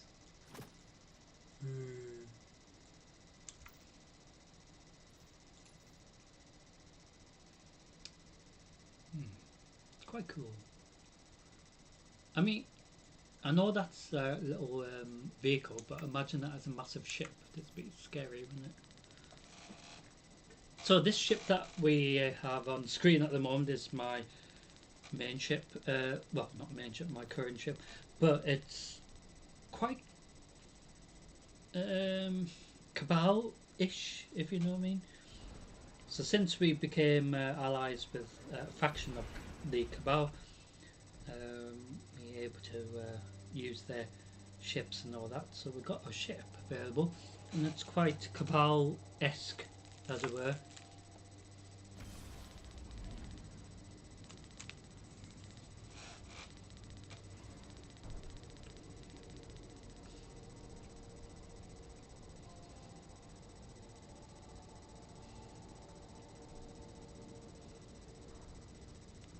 So, Gambit number 3, who we're going to be facing?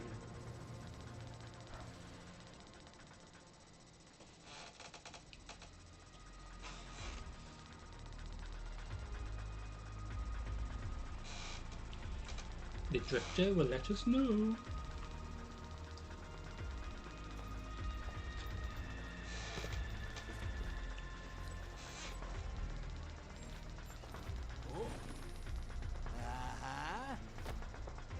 Cabal on the field. Ooh, Cabal again. Legend says the Cabal Empire holds vast Athenaeum worlds full of shiny tech.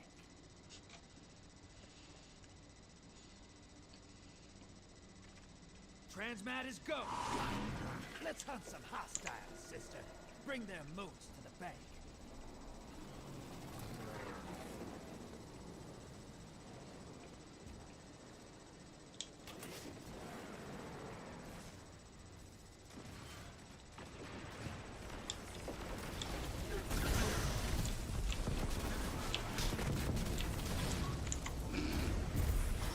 So, like before,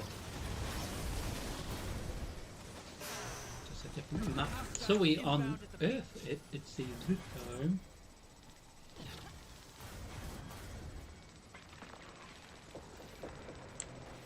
So against the Cabal on Earth, rather than the Cabal on Mars.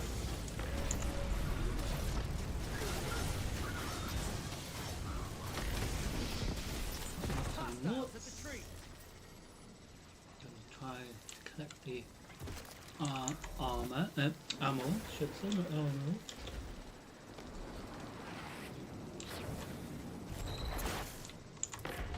Large blocker outbound. So I kept my subclasses. Portals up. Go give them my regard. Watch it. You're shedding moats. Kill the blockers. So alive because Solar's my favourite.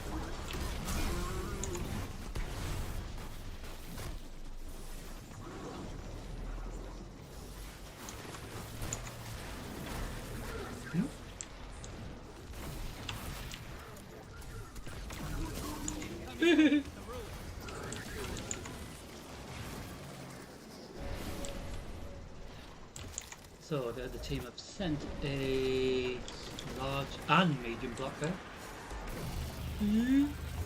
Ah. Hello.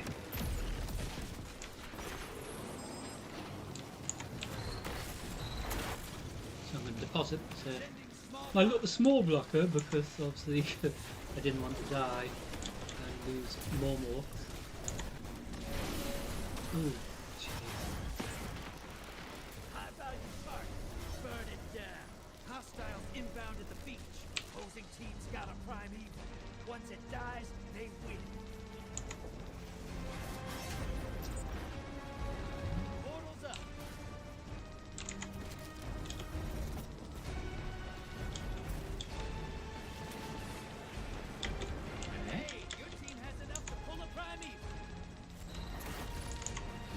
My teammate just needs to deposit 3 mods. Alright, you can still win this. Burn that primeval to the ground. So this is where like the catch-up mechanics comes in, so it allows us to at least have a try. The other side. An invader And that's crossed what's over. nice, because Fill 'em full of hope. there will be a lot of new players who are not used to this. Rita, primeval compromise. Take it out. There.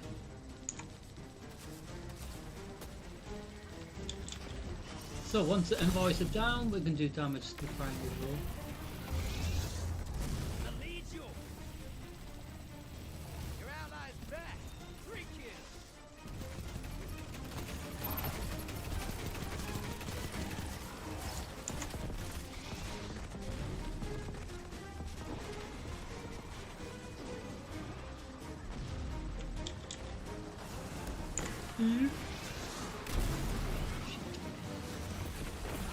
Gonna invade.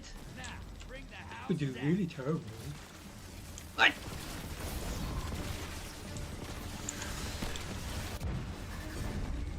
You're invading. Make a mess. You're in the lead.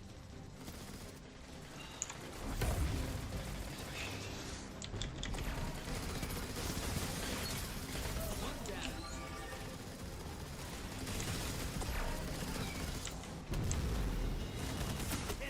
What?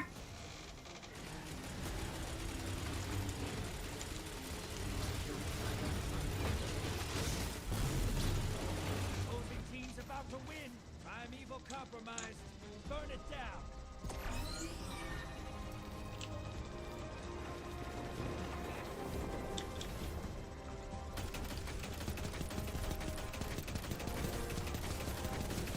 I got a call. Enemy team melted their primeval. Never mind.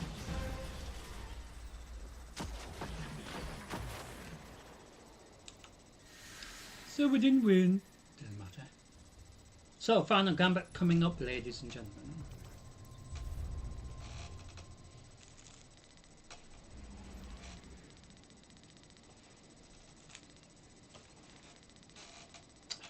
That was a shame.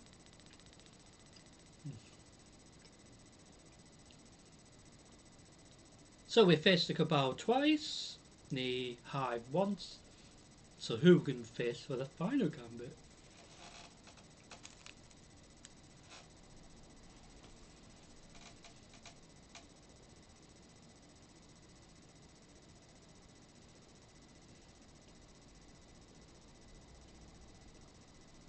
Has been really rare, but there was a time where we each gambit instance we had somebody different. So we had the Scorn, we had the Hive, we had the Fallen, and Cabal, you know.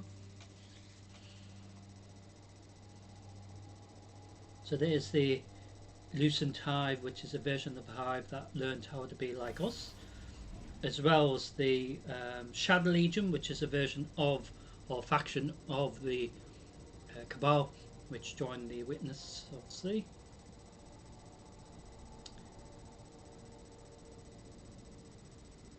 So yeah, you know, get so many.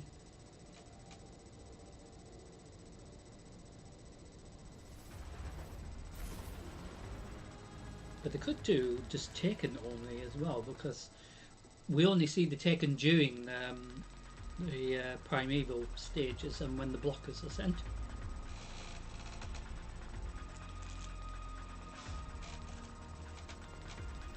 So who can we facing for the final gambit for tonight's live stream?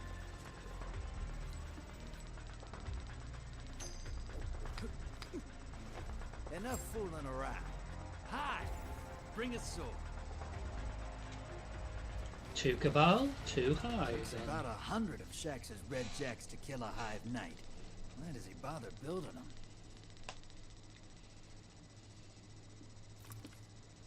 Hold on to your ghosts. Lock and load, hotshot. Get those moats to the bank. So, same map but different pests, as I call them.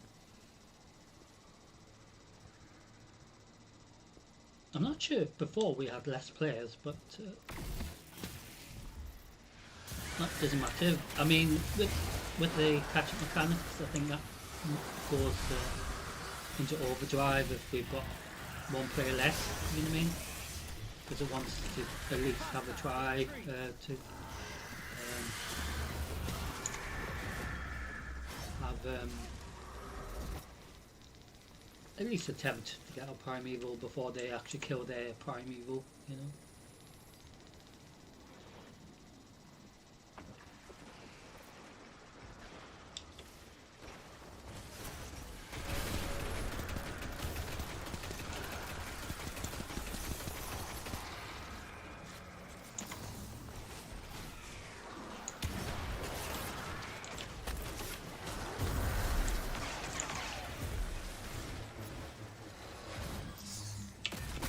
Coming wave at the ruins.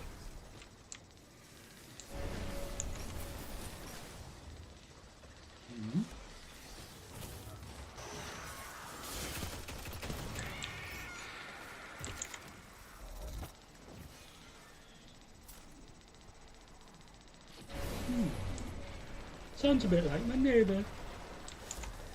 Watch it. You're shedding moats. Kill the blockers. Portals up. Go look them in the eyes. Your allies on the other side, looking to make someone cry. Invaders down. Coming back. Ah, shit. Invader on the field. Now we They have don't invader look too now, friendly. sir. Hostiles at the tree. Trying to make us cry. Fuck. Ah! Fuck.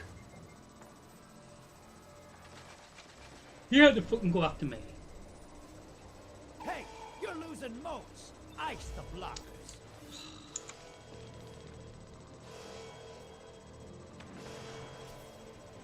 Invaders gone.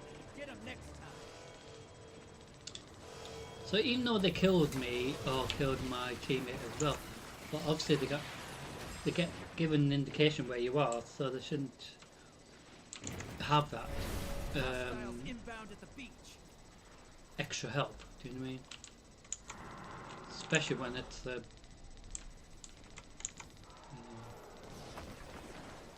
pop crucible that's meant to be very competitive, of course. An invader crossed over. Fill 'em full of holes. And again, another invader pest, but I haven't got any more, so even if it killed me. Enemy invader down. Hey, you can't blame them for trying. Oh dear. Opposing team summon the primeval. If they kill it, they win this. That's a bit weird. Portals up. Go look them in the eye. So I'm gonna invade because I've done really shit. This is what the taken feel. Revel in this. High value target is down and out. Guardian down. Fuck!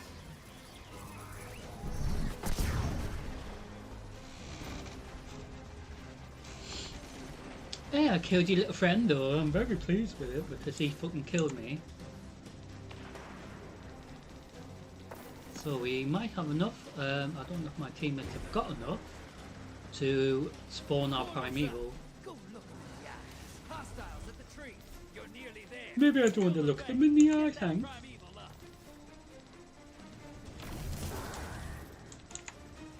I'm not going to give them a smooching one. It's not over. Kill that primeval. So ultimately my teammate goes through and causes some pain. I mean, at least I killed one of the little shits, but as well. So once the envoys are down, that's the only time you can do damage to the primeval itself. I don't know its name, I think it could be called Brian or something. Dave? Stuart? No idea, because it's a taken primeval, so I really don't know.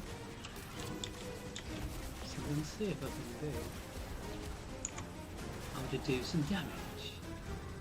Enemy team's about to win this. Get moving. Of course they are. Compromise. Focus your fire. You're invading. Make a mess. Oh.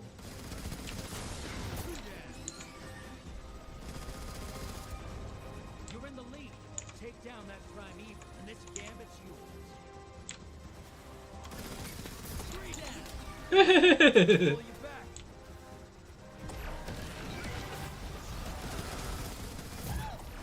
Wipe them all out. Ah, fuck! And he fucking killed me. You know, you meant to kill him.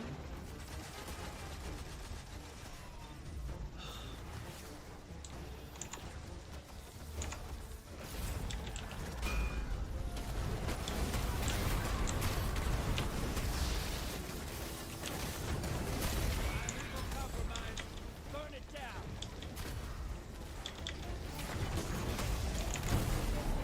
Invade again. I can't. It's the only chance we have. Darkness. Take out those guardians.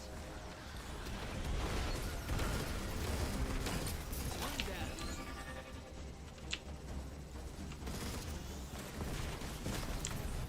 Fuck! Primeval's nearly dead. Come on, guys.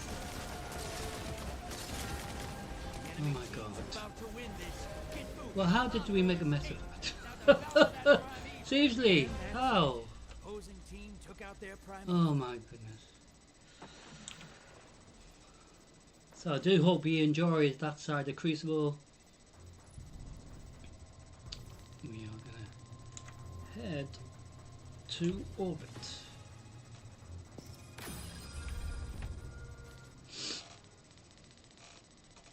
So as you saw, we should have won that, but the fact that the team made a mess of it right at the end, oh, it frustrates and it angers me at the same time, because we should have won that, and at least I killed all 4 of the shits. That's what I will say. I killed all you. So to conclude tonight's live stream, we're going to do a live Nightfall. So we're going to head into the World tab. So I do hope you enjoyed the Crucible. So we did obviously the side of Crucible, Control, and did 4 Gambits as well. So now we're going to head into the final part of tonight. So we are going to head into live Nightfall. So we can click on the Vanguard tab and click on Nightfall. See which one it is.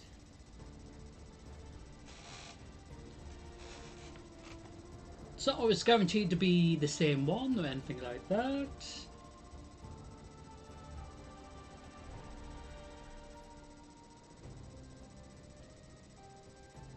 So if it does start the instance nearly at the end, which is occasionally it does, we will requeue for the same one, because the Nightfall is the same Nightfall for the entire day, so it doesn't matter. I think it should be reset every hour, I think.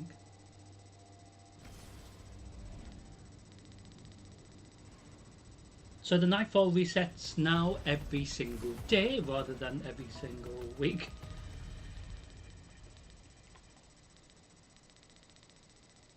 So I do hope you will enjoy the Nightfall. I've got bags of the Exodus black. All I'm shooting at them at gaping wells all over Nessus. Captain, I've had a bad day. It happens to the best of us. I appreciate the sentiment, Saint Unit.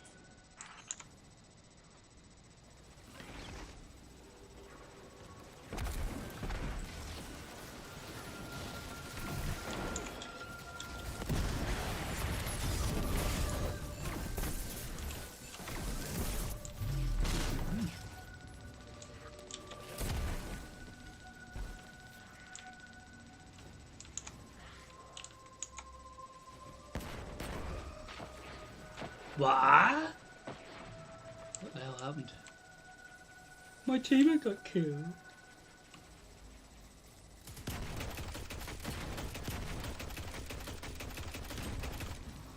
So So little traps. Quite a bit of security, should you think?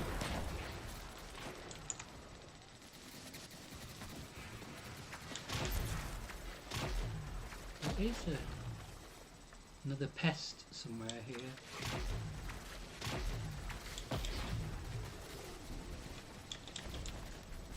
Oh, there you are. Several Vex pests, should we say.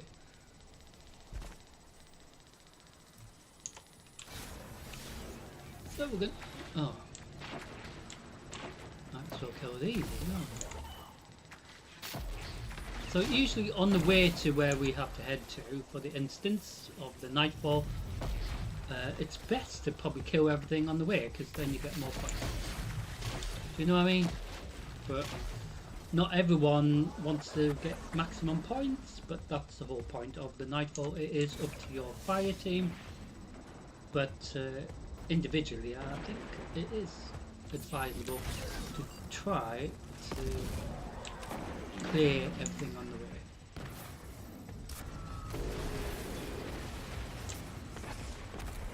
So we do have a barrier champion fallen somewhere. Oh, over here. Hello. Ah! Yeah, fuck you, little shit. Get you back.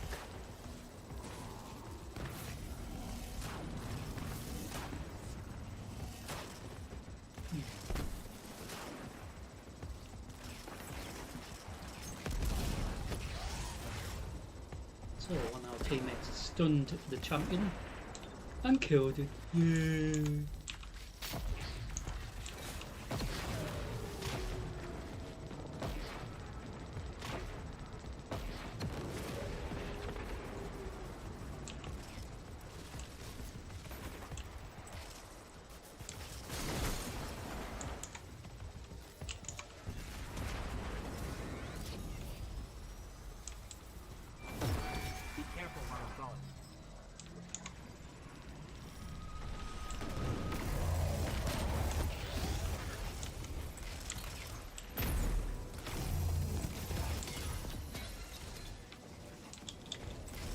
So if you do actually stun the champion, barrier champion out of it, regardless if it's a fallen one, cabal, scorn, etc., at least you have a chance to get rid of it very quickly to help you progress in the nightfall run quicker.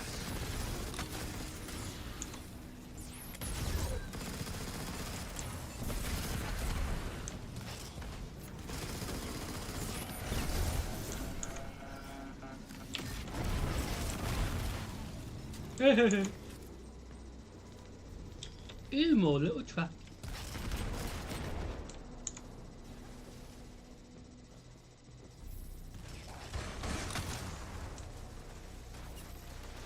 So this part of the nightfall. Probably best to keep arc energy away.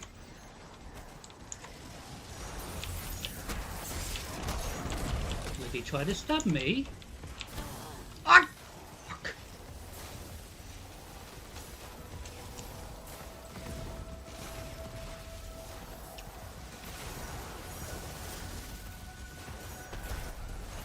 So they have made it more difficult for you, Nightfall. Because I remember last time we did this, it was a bit. They hadn't introduced the new changes, but.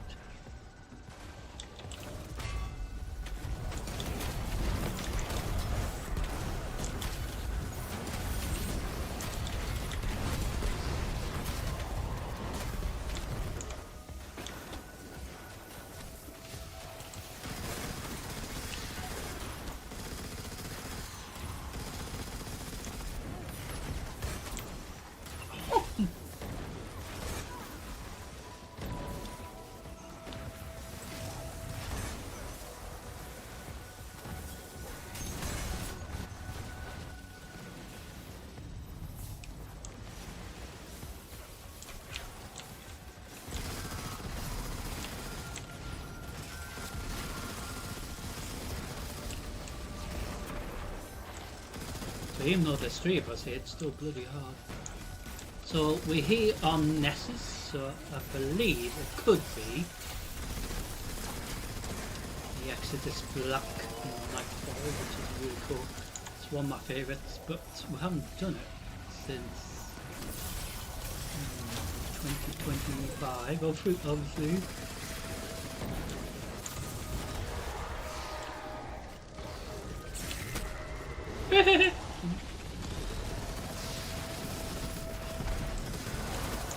Oh, sorry, did I hurt your feet?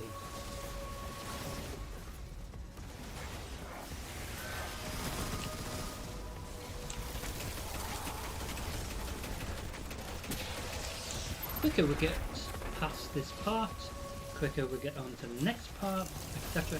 But I always wonder if the amount of barrier champions that do spawn is really points related rather than part of the instance. I always still question that because I just don't know. Because sometimes spawn so many barrier champions, but I don't know if that's because we got a certain score, you know what I mean?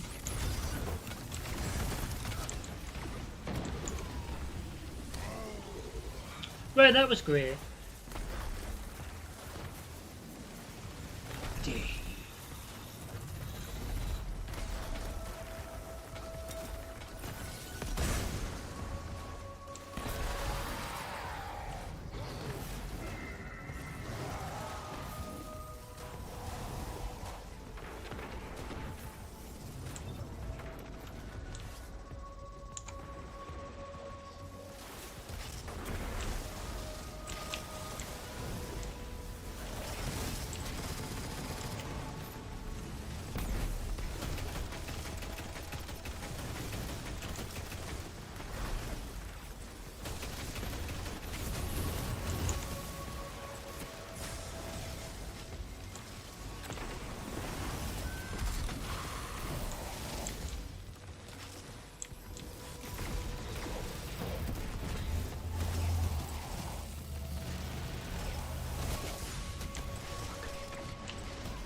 I think we've got 2 barrier champions here.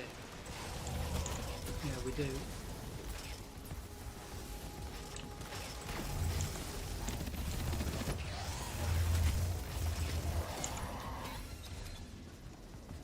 Pain in the arse. Literally. Well, that was fun, wasn't it?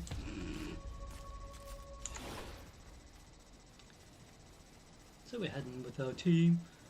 I mean, to me, it's not a rush to get it done, so you do usually have up to 20 minutes to do it, but after 25 minutes, I start eating at your score.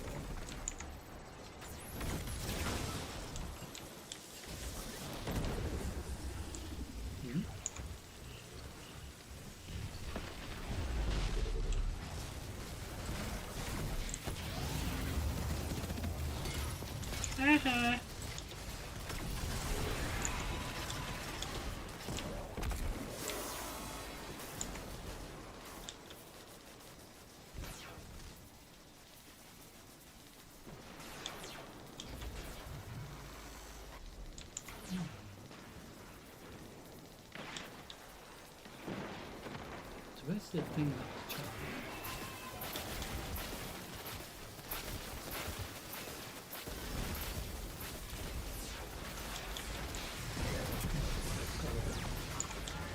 Well, I did have it.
also in this nightfall we're having to do some collecting as well.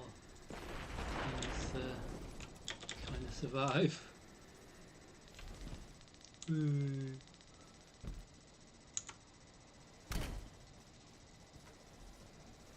I think we did collect 3, but for some reason they didn't recognise one of them.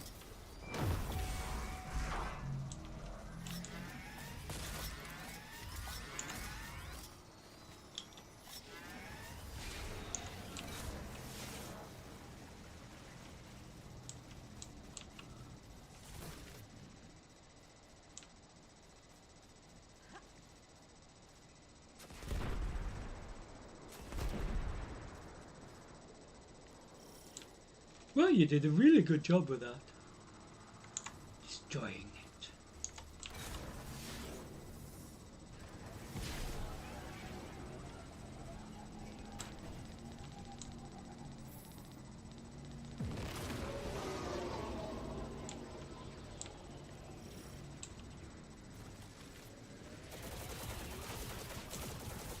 I think we need to still clear everywhere. I'm going to go over here.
Ah, fuck. Shit. So that's like a fallen tank.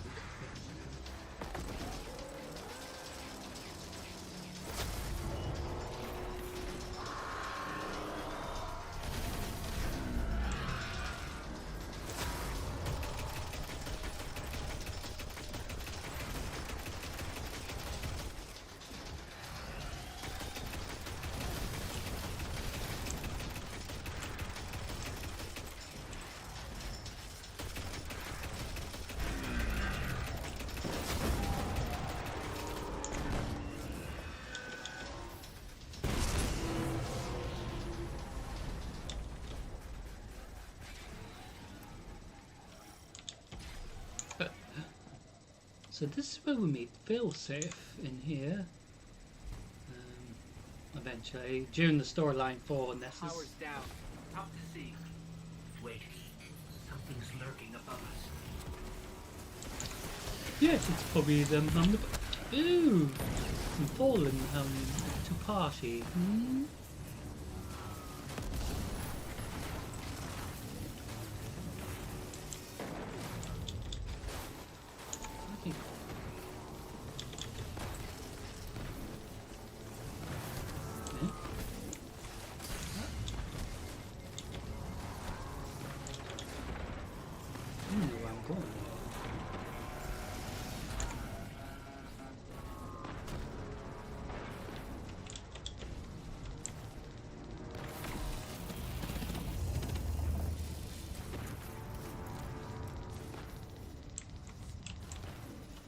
I think they've skipped Barrier Champion here.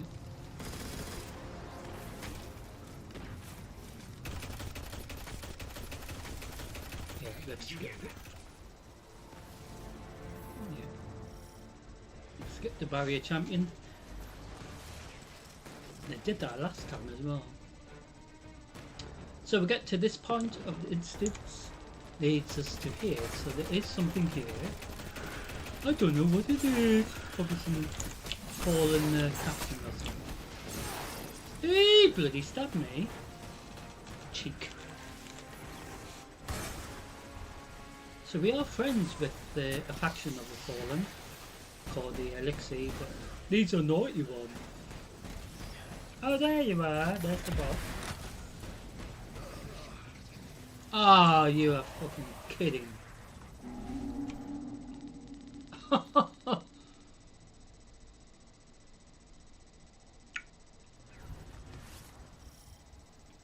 Exactly what I thought. We should have wiped that thing out beforehand.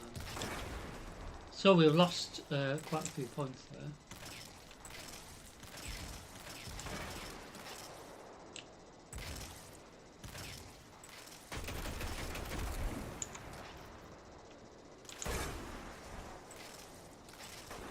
Did you hear that?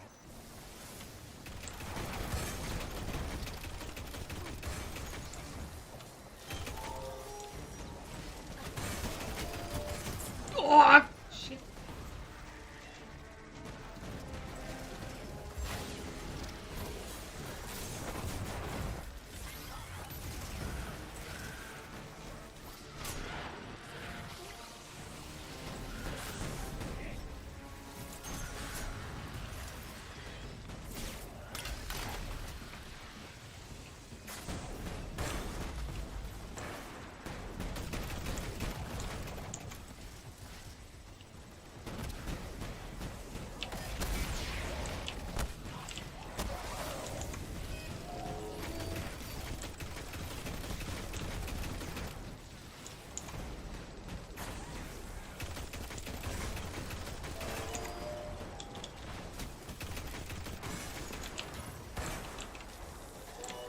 Ooh.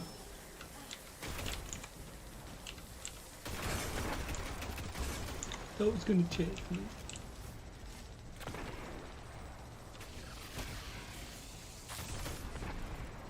Missed. Stealth generator? Oh, that isn't fair. Captain, try it with hard charge.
So, in fairness, I don't know if this is a good score or anything, because this is a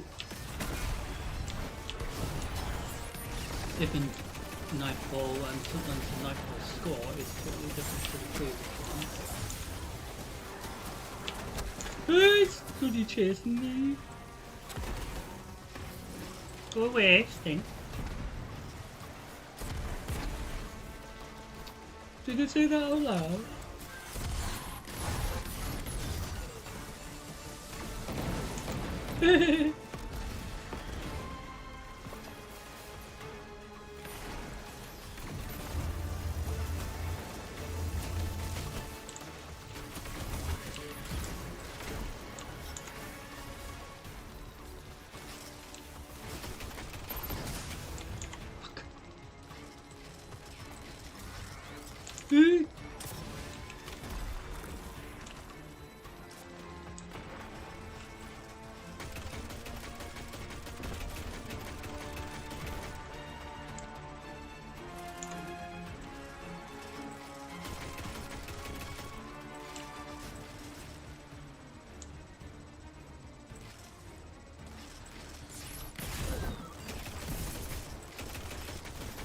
Where are you going?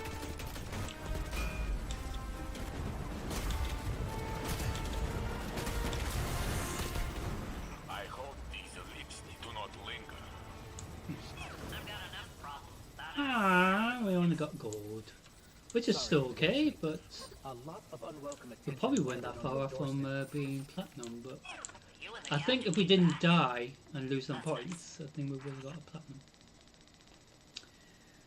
Yeah, that was a shame. But I do hope you enjoyed that. So, yeah, it's a shame that we all of us died, and then obviously it takes points off us if we all die during the nightfall. So,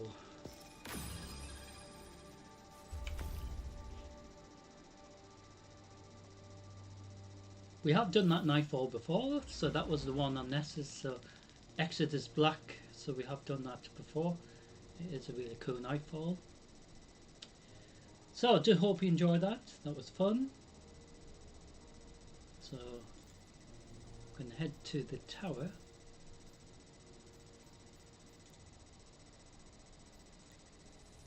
So I can show you guys about the chronolog thing.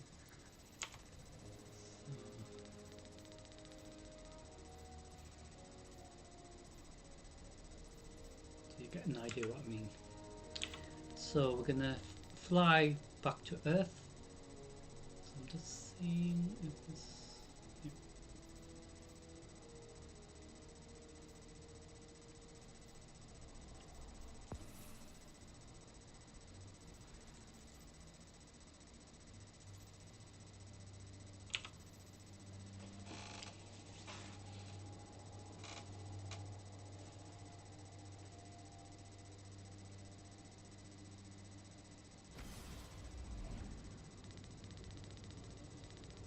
So it is up to you as a player, individual, if you want to actually do everything to try to get the weekly rep or the weekly little mini requirements done. But like I said, it's just a bit of fun, isn't it?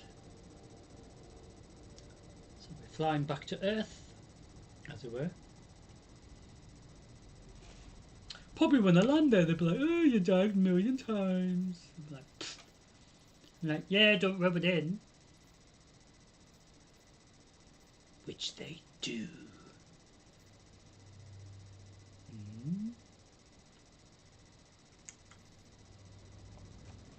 They always do, which is annoying. It's like, you did terrible. I'm like, oh, thanks.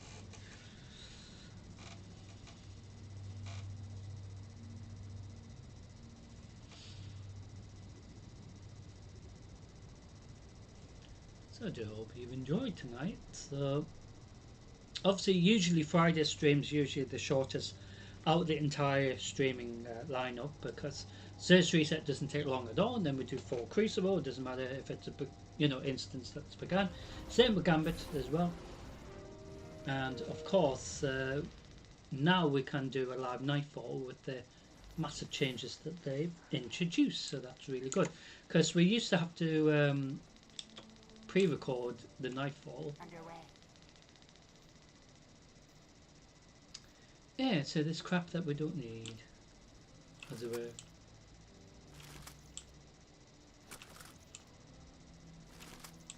Tons of crap.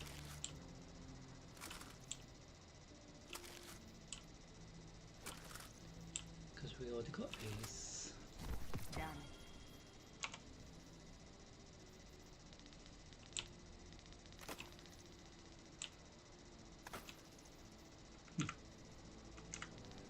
Thank you. Thank you. Let's check. You must have messages. So we're here to show you the chronolog. So it's part of the seasonal archive. So if you want to exchange the chronolog for different things, such as enhancement prisms, ascending alloy, the ascending shard that works alongside the ascending alloy, it's very confusing.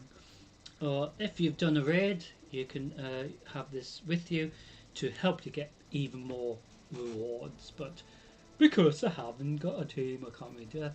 And if you need any more strange coins for the week, for example. So the maximum for the week is 200, but they need to get rid of that. So it is endless, because sometimes you get maxed out and then you have to go back to spend them somehow. And obviously with Xers being there just till reset Tuesday, you only have that window technically to use use the strange coins. So they need to make a change of that. So, yeah, so they need to make a massive change of that. So you can see there's Eververse engrams we can buy. So that will sort of like roll up the dice really. Same with exotic engram, which again I'm not sure if it means just armor or is it weapons as well. It doesn't really say, does it? So with regards of the year of the prophecy, so you got different things to get. So if you need to get this, for some reason we haven't got this. I don't know why.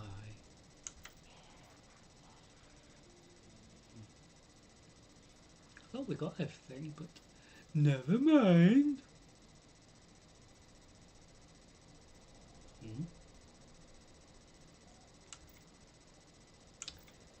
So like I was saying, final shape, you've got different things to get. So if you needed to get all this, each piece, or yeah, so each piece would cost at least between 300 and 200 chronolog currency. So if you need to get the ship, looks quite cool, and then obviously you can change the colour to make it look even more cool.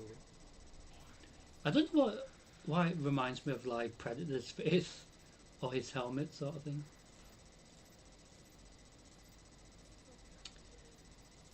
So for example, where is it? New Age Black Armory, that's what I pick usually. So that ship will cost you 150. So then you've got other things like free items and stuff like that, and other you know, shaders that go all the way back to seasons before.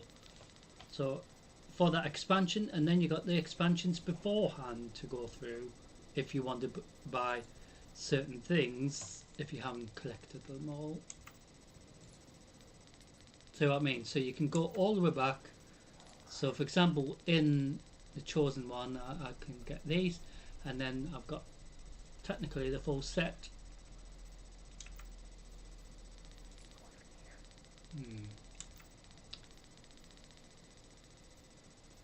So season of the splicer, so you've got things that might have not been collected.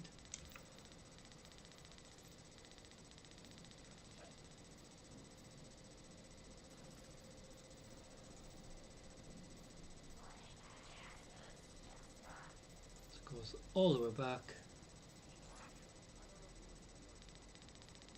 to buying stuff on there if you need to.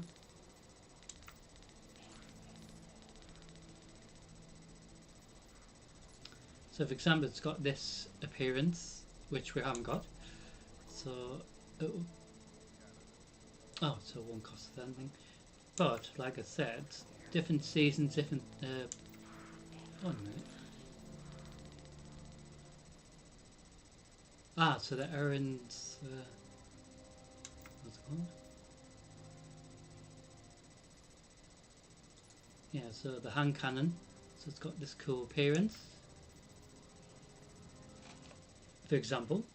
So we can get that, and it will get, we will spend 250 of the chronolog currency. Beyond light, we might have got everything, more or less. So the Witch Queen as well, we mostly got everything. So I have used the chronolog to buy stuff that I have missed, but like I said, we do have stuff that we haven't bought yet, so we could use some of that up. Oh, we can see what the Eververse engrams give us. That's another way of seeing if it will give us another ship that we haven't had yet. So you got tons of options with that, but then also it's limited, I think, sometimes. So we're going to see what the Eververse has for us. Always something new at Esper. Yay! That. Oh, so we've got some bright dust, and we're going to get the Chinese New Year gift as well. Celebration. So we've got 800 bright dust there. So with regards to the bright dust, you can buy different things. It rotates every time.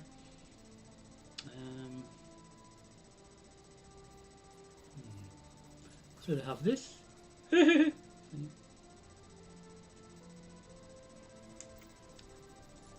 a shame they don't have the actual Fire Horse ship, you know, that's available. It's quite cool, that. And you have this cool ornament transmog for the Risk Runner.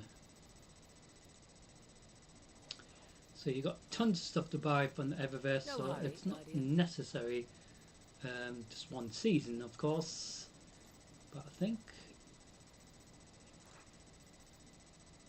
usually they have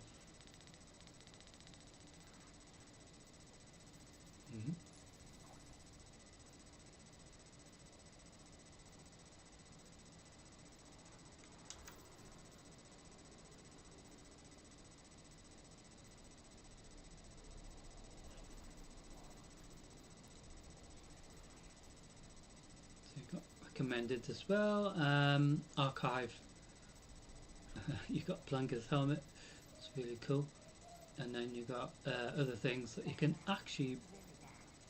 They did have an option here that we can use strange coins, not strange coins, but bright dust more often.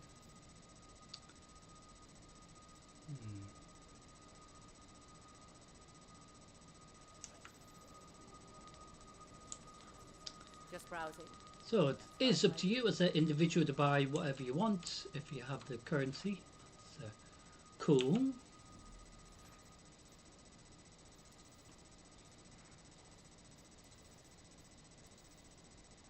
So I'm just checking something here.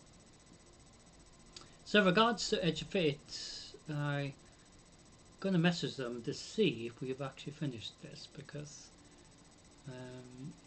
for some reason it hasn't told me, or if it hasn't really come up to say we've done it, because we've done bits on the map in regards to Edge of Fate. So I'm going to message them just to see if they can clarify if I've finished everything. If there is a specific part that we still need to do, that makes sense, but as far as I'm concerned, I think we've done everything up to Renegades, but we will see what they say. So I'm going to message them, get back to you about that. So ladies and gentlemen, I do want to say thank you for watching tonight's stream. It's been rather fun, entertaining, dramatic, explosive. I've died loads. We've had a bit of fun, haven't we? So it's not quite the end of this week's reset. So despite having the bit of mishap with regards to my operation yesterday, not actually happening yesterday, hence why, because I wasn't actually predicting we would be able to do today, you know, but thankfully we have, because you just don't know what I was going to be like, you know, if I was going to be there till Saturday or Sunday or whatever. I have no idea. So final stream of this week, ladies and gentlemen. So tomorrow night we will head into Diablo 4, the Vessel of Hatred, and continue the storyline on the Purple Paladin, Sunstrider, and then obviously on the Sunday I will pre-record it on the Red Paladin to catch up. So at least if the live instance of the storyline doesn't work, at least you have the Red Paladin, Sunstrider, called the same name of course, to follow the storyline, which I have updated up to date the current part of the storyline where both of them are up to in regards to the storyline. So tomorrow night we will go into Diablo 4, the Vessel of Hatred. So I do hope you can join me from 7:30 p.m. GMT UK time tomorrow night, and I do hope you will have a fantastic Saturday and weekend. If you can't, don't worry if you can't. Will be uploaded eventually, like I said, so you can watch it in your own time and separated in different parts as well, just like tonight's stream as well. So, ladies and gentlemen, I want to say thank you once again. So as we get nearer and nearer, should I say, to the 6th of March, because now that's the new date of when the operation is going to be. So it is a Friday that week, rather than a Thursday. So potentially we will just record that as a pre-record or go live on the Saturday rather than the usual Friday for that week. But more about that as we get nearer. So I do hope you can join me tomorrow night if you can. Don't worry if you can't. Anyway, ladies and gentlemen, stay safe. Thank you for watching, and I'll see you all very soon for a bit more drama, but not quite yet. But anyway, see you all tomorrow night. Have a great weekend. If you can, if you can't join me, have a great weekend. If you can, that's great. But don't worry, you're not forced to or anything. But yes, it is going to be rather interesting to see what the storyline leads our paladins, shall I say, because we're doing both of them, but one tomorrow and the other on Sunday, of course. Anyway, stay safe, ladies and gentlemen. Thank you for watching, and I'll see you all very soon for another bit of drama. But for now, take care.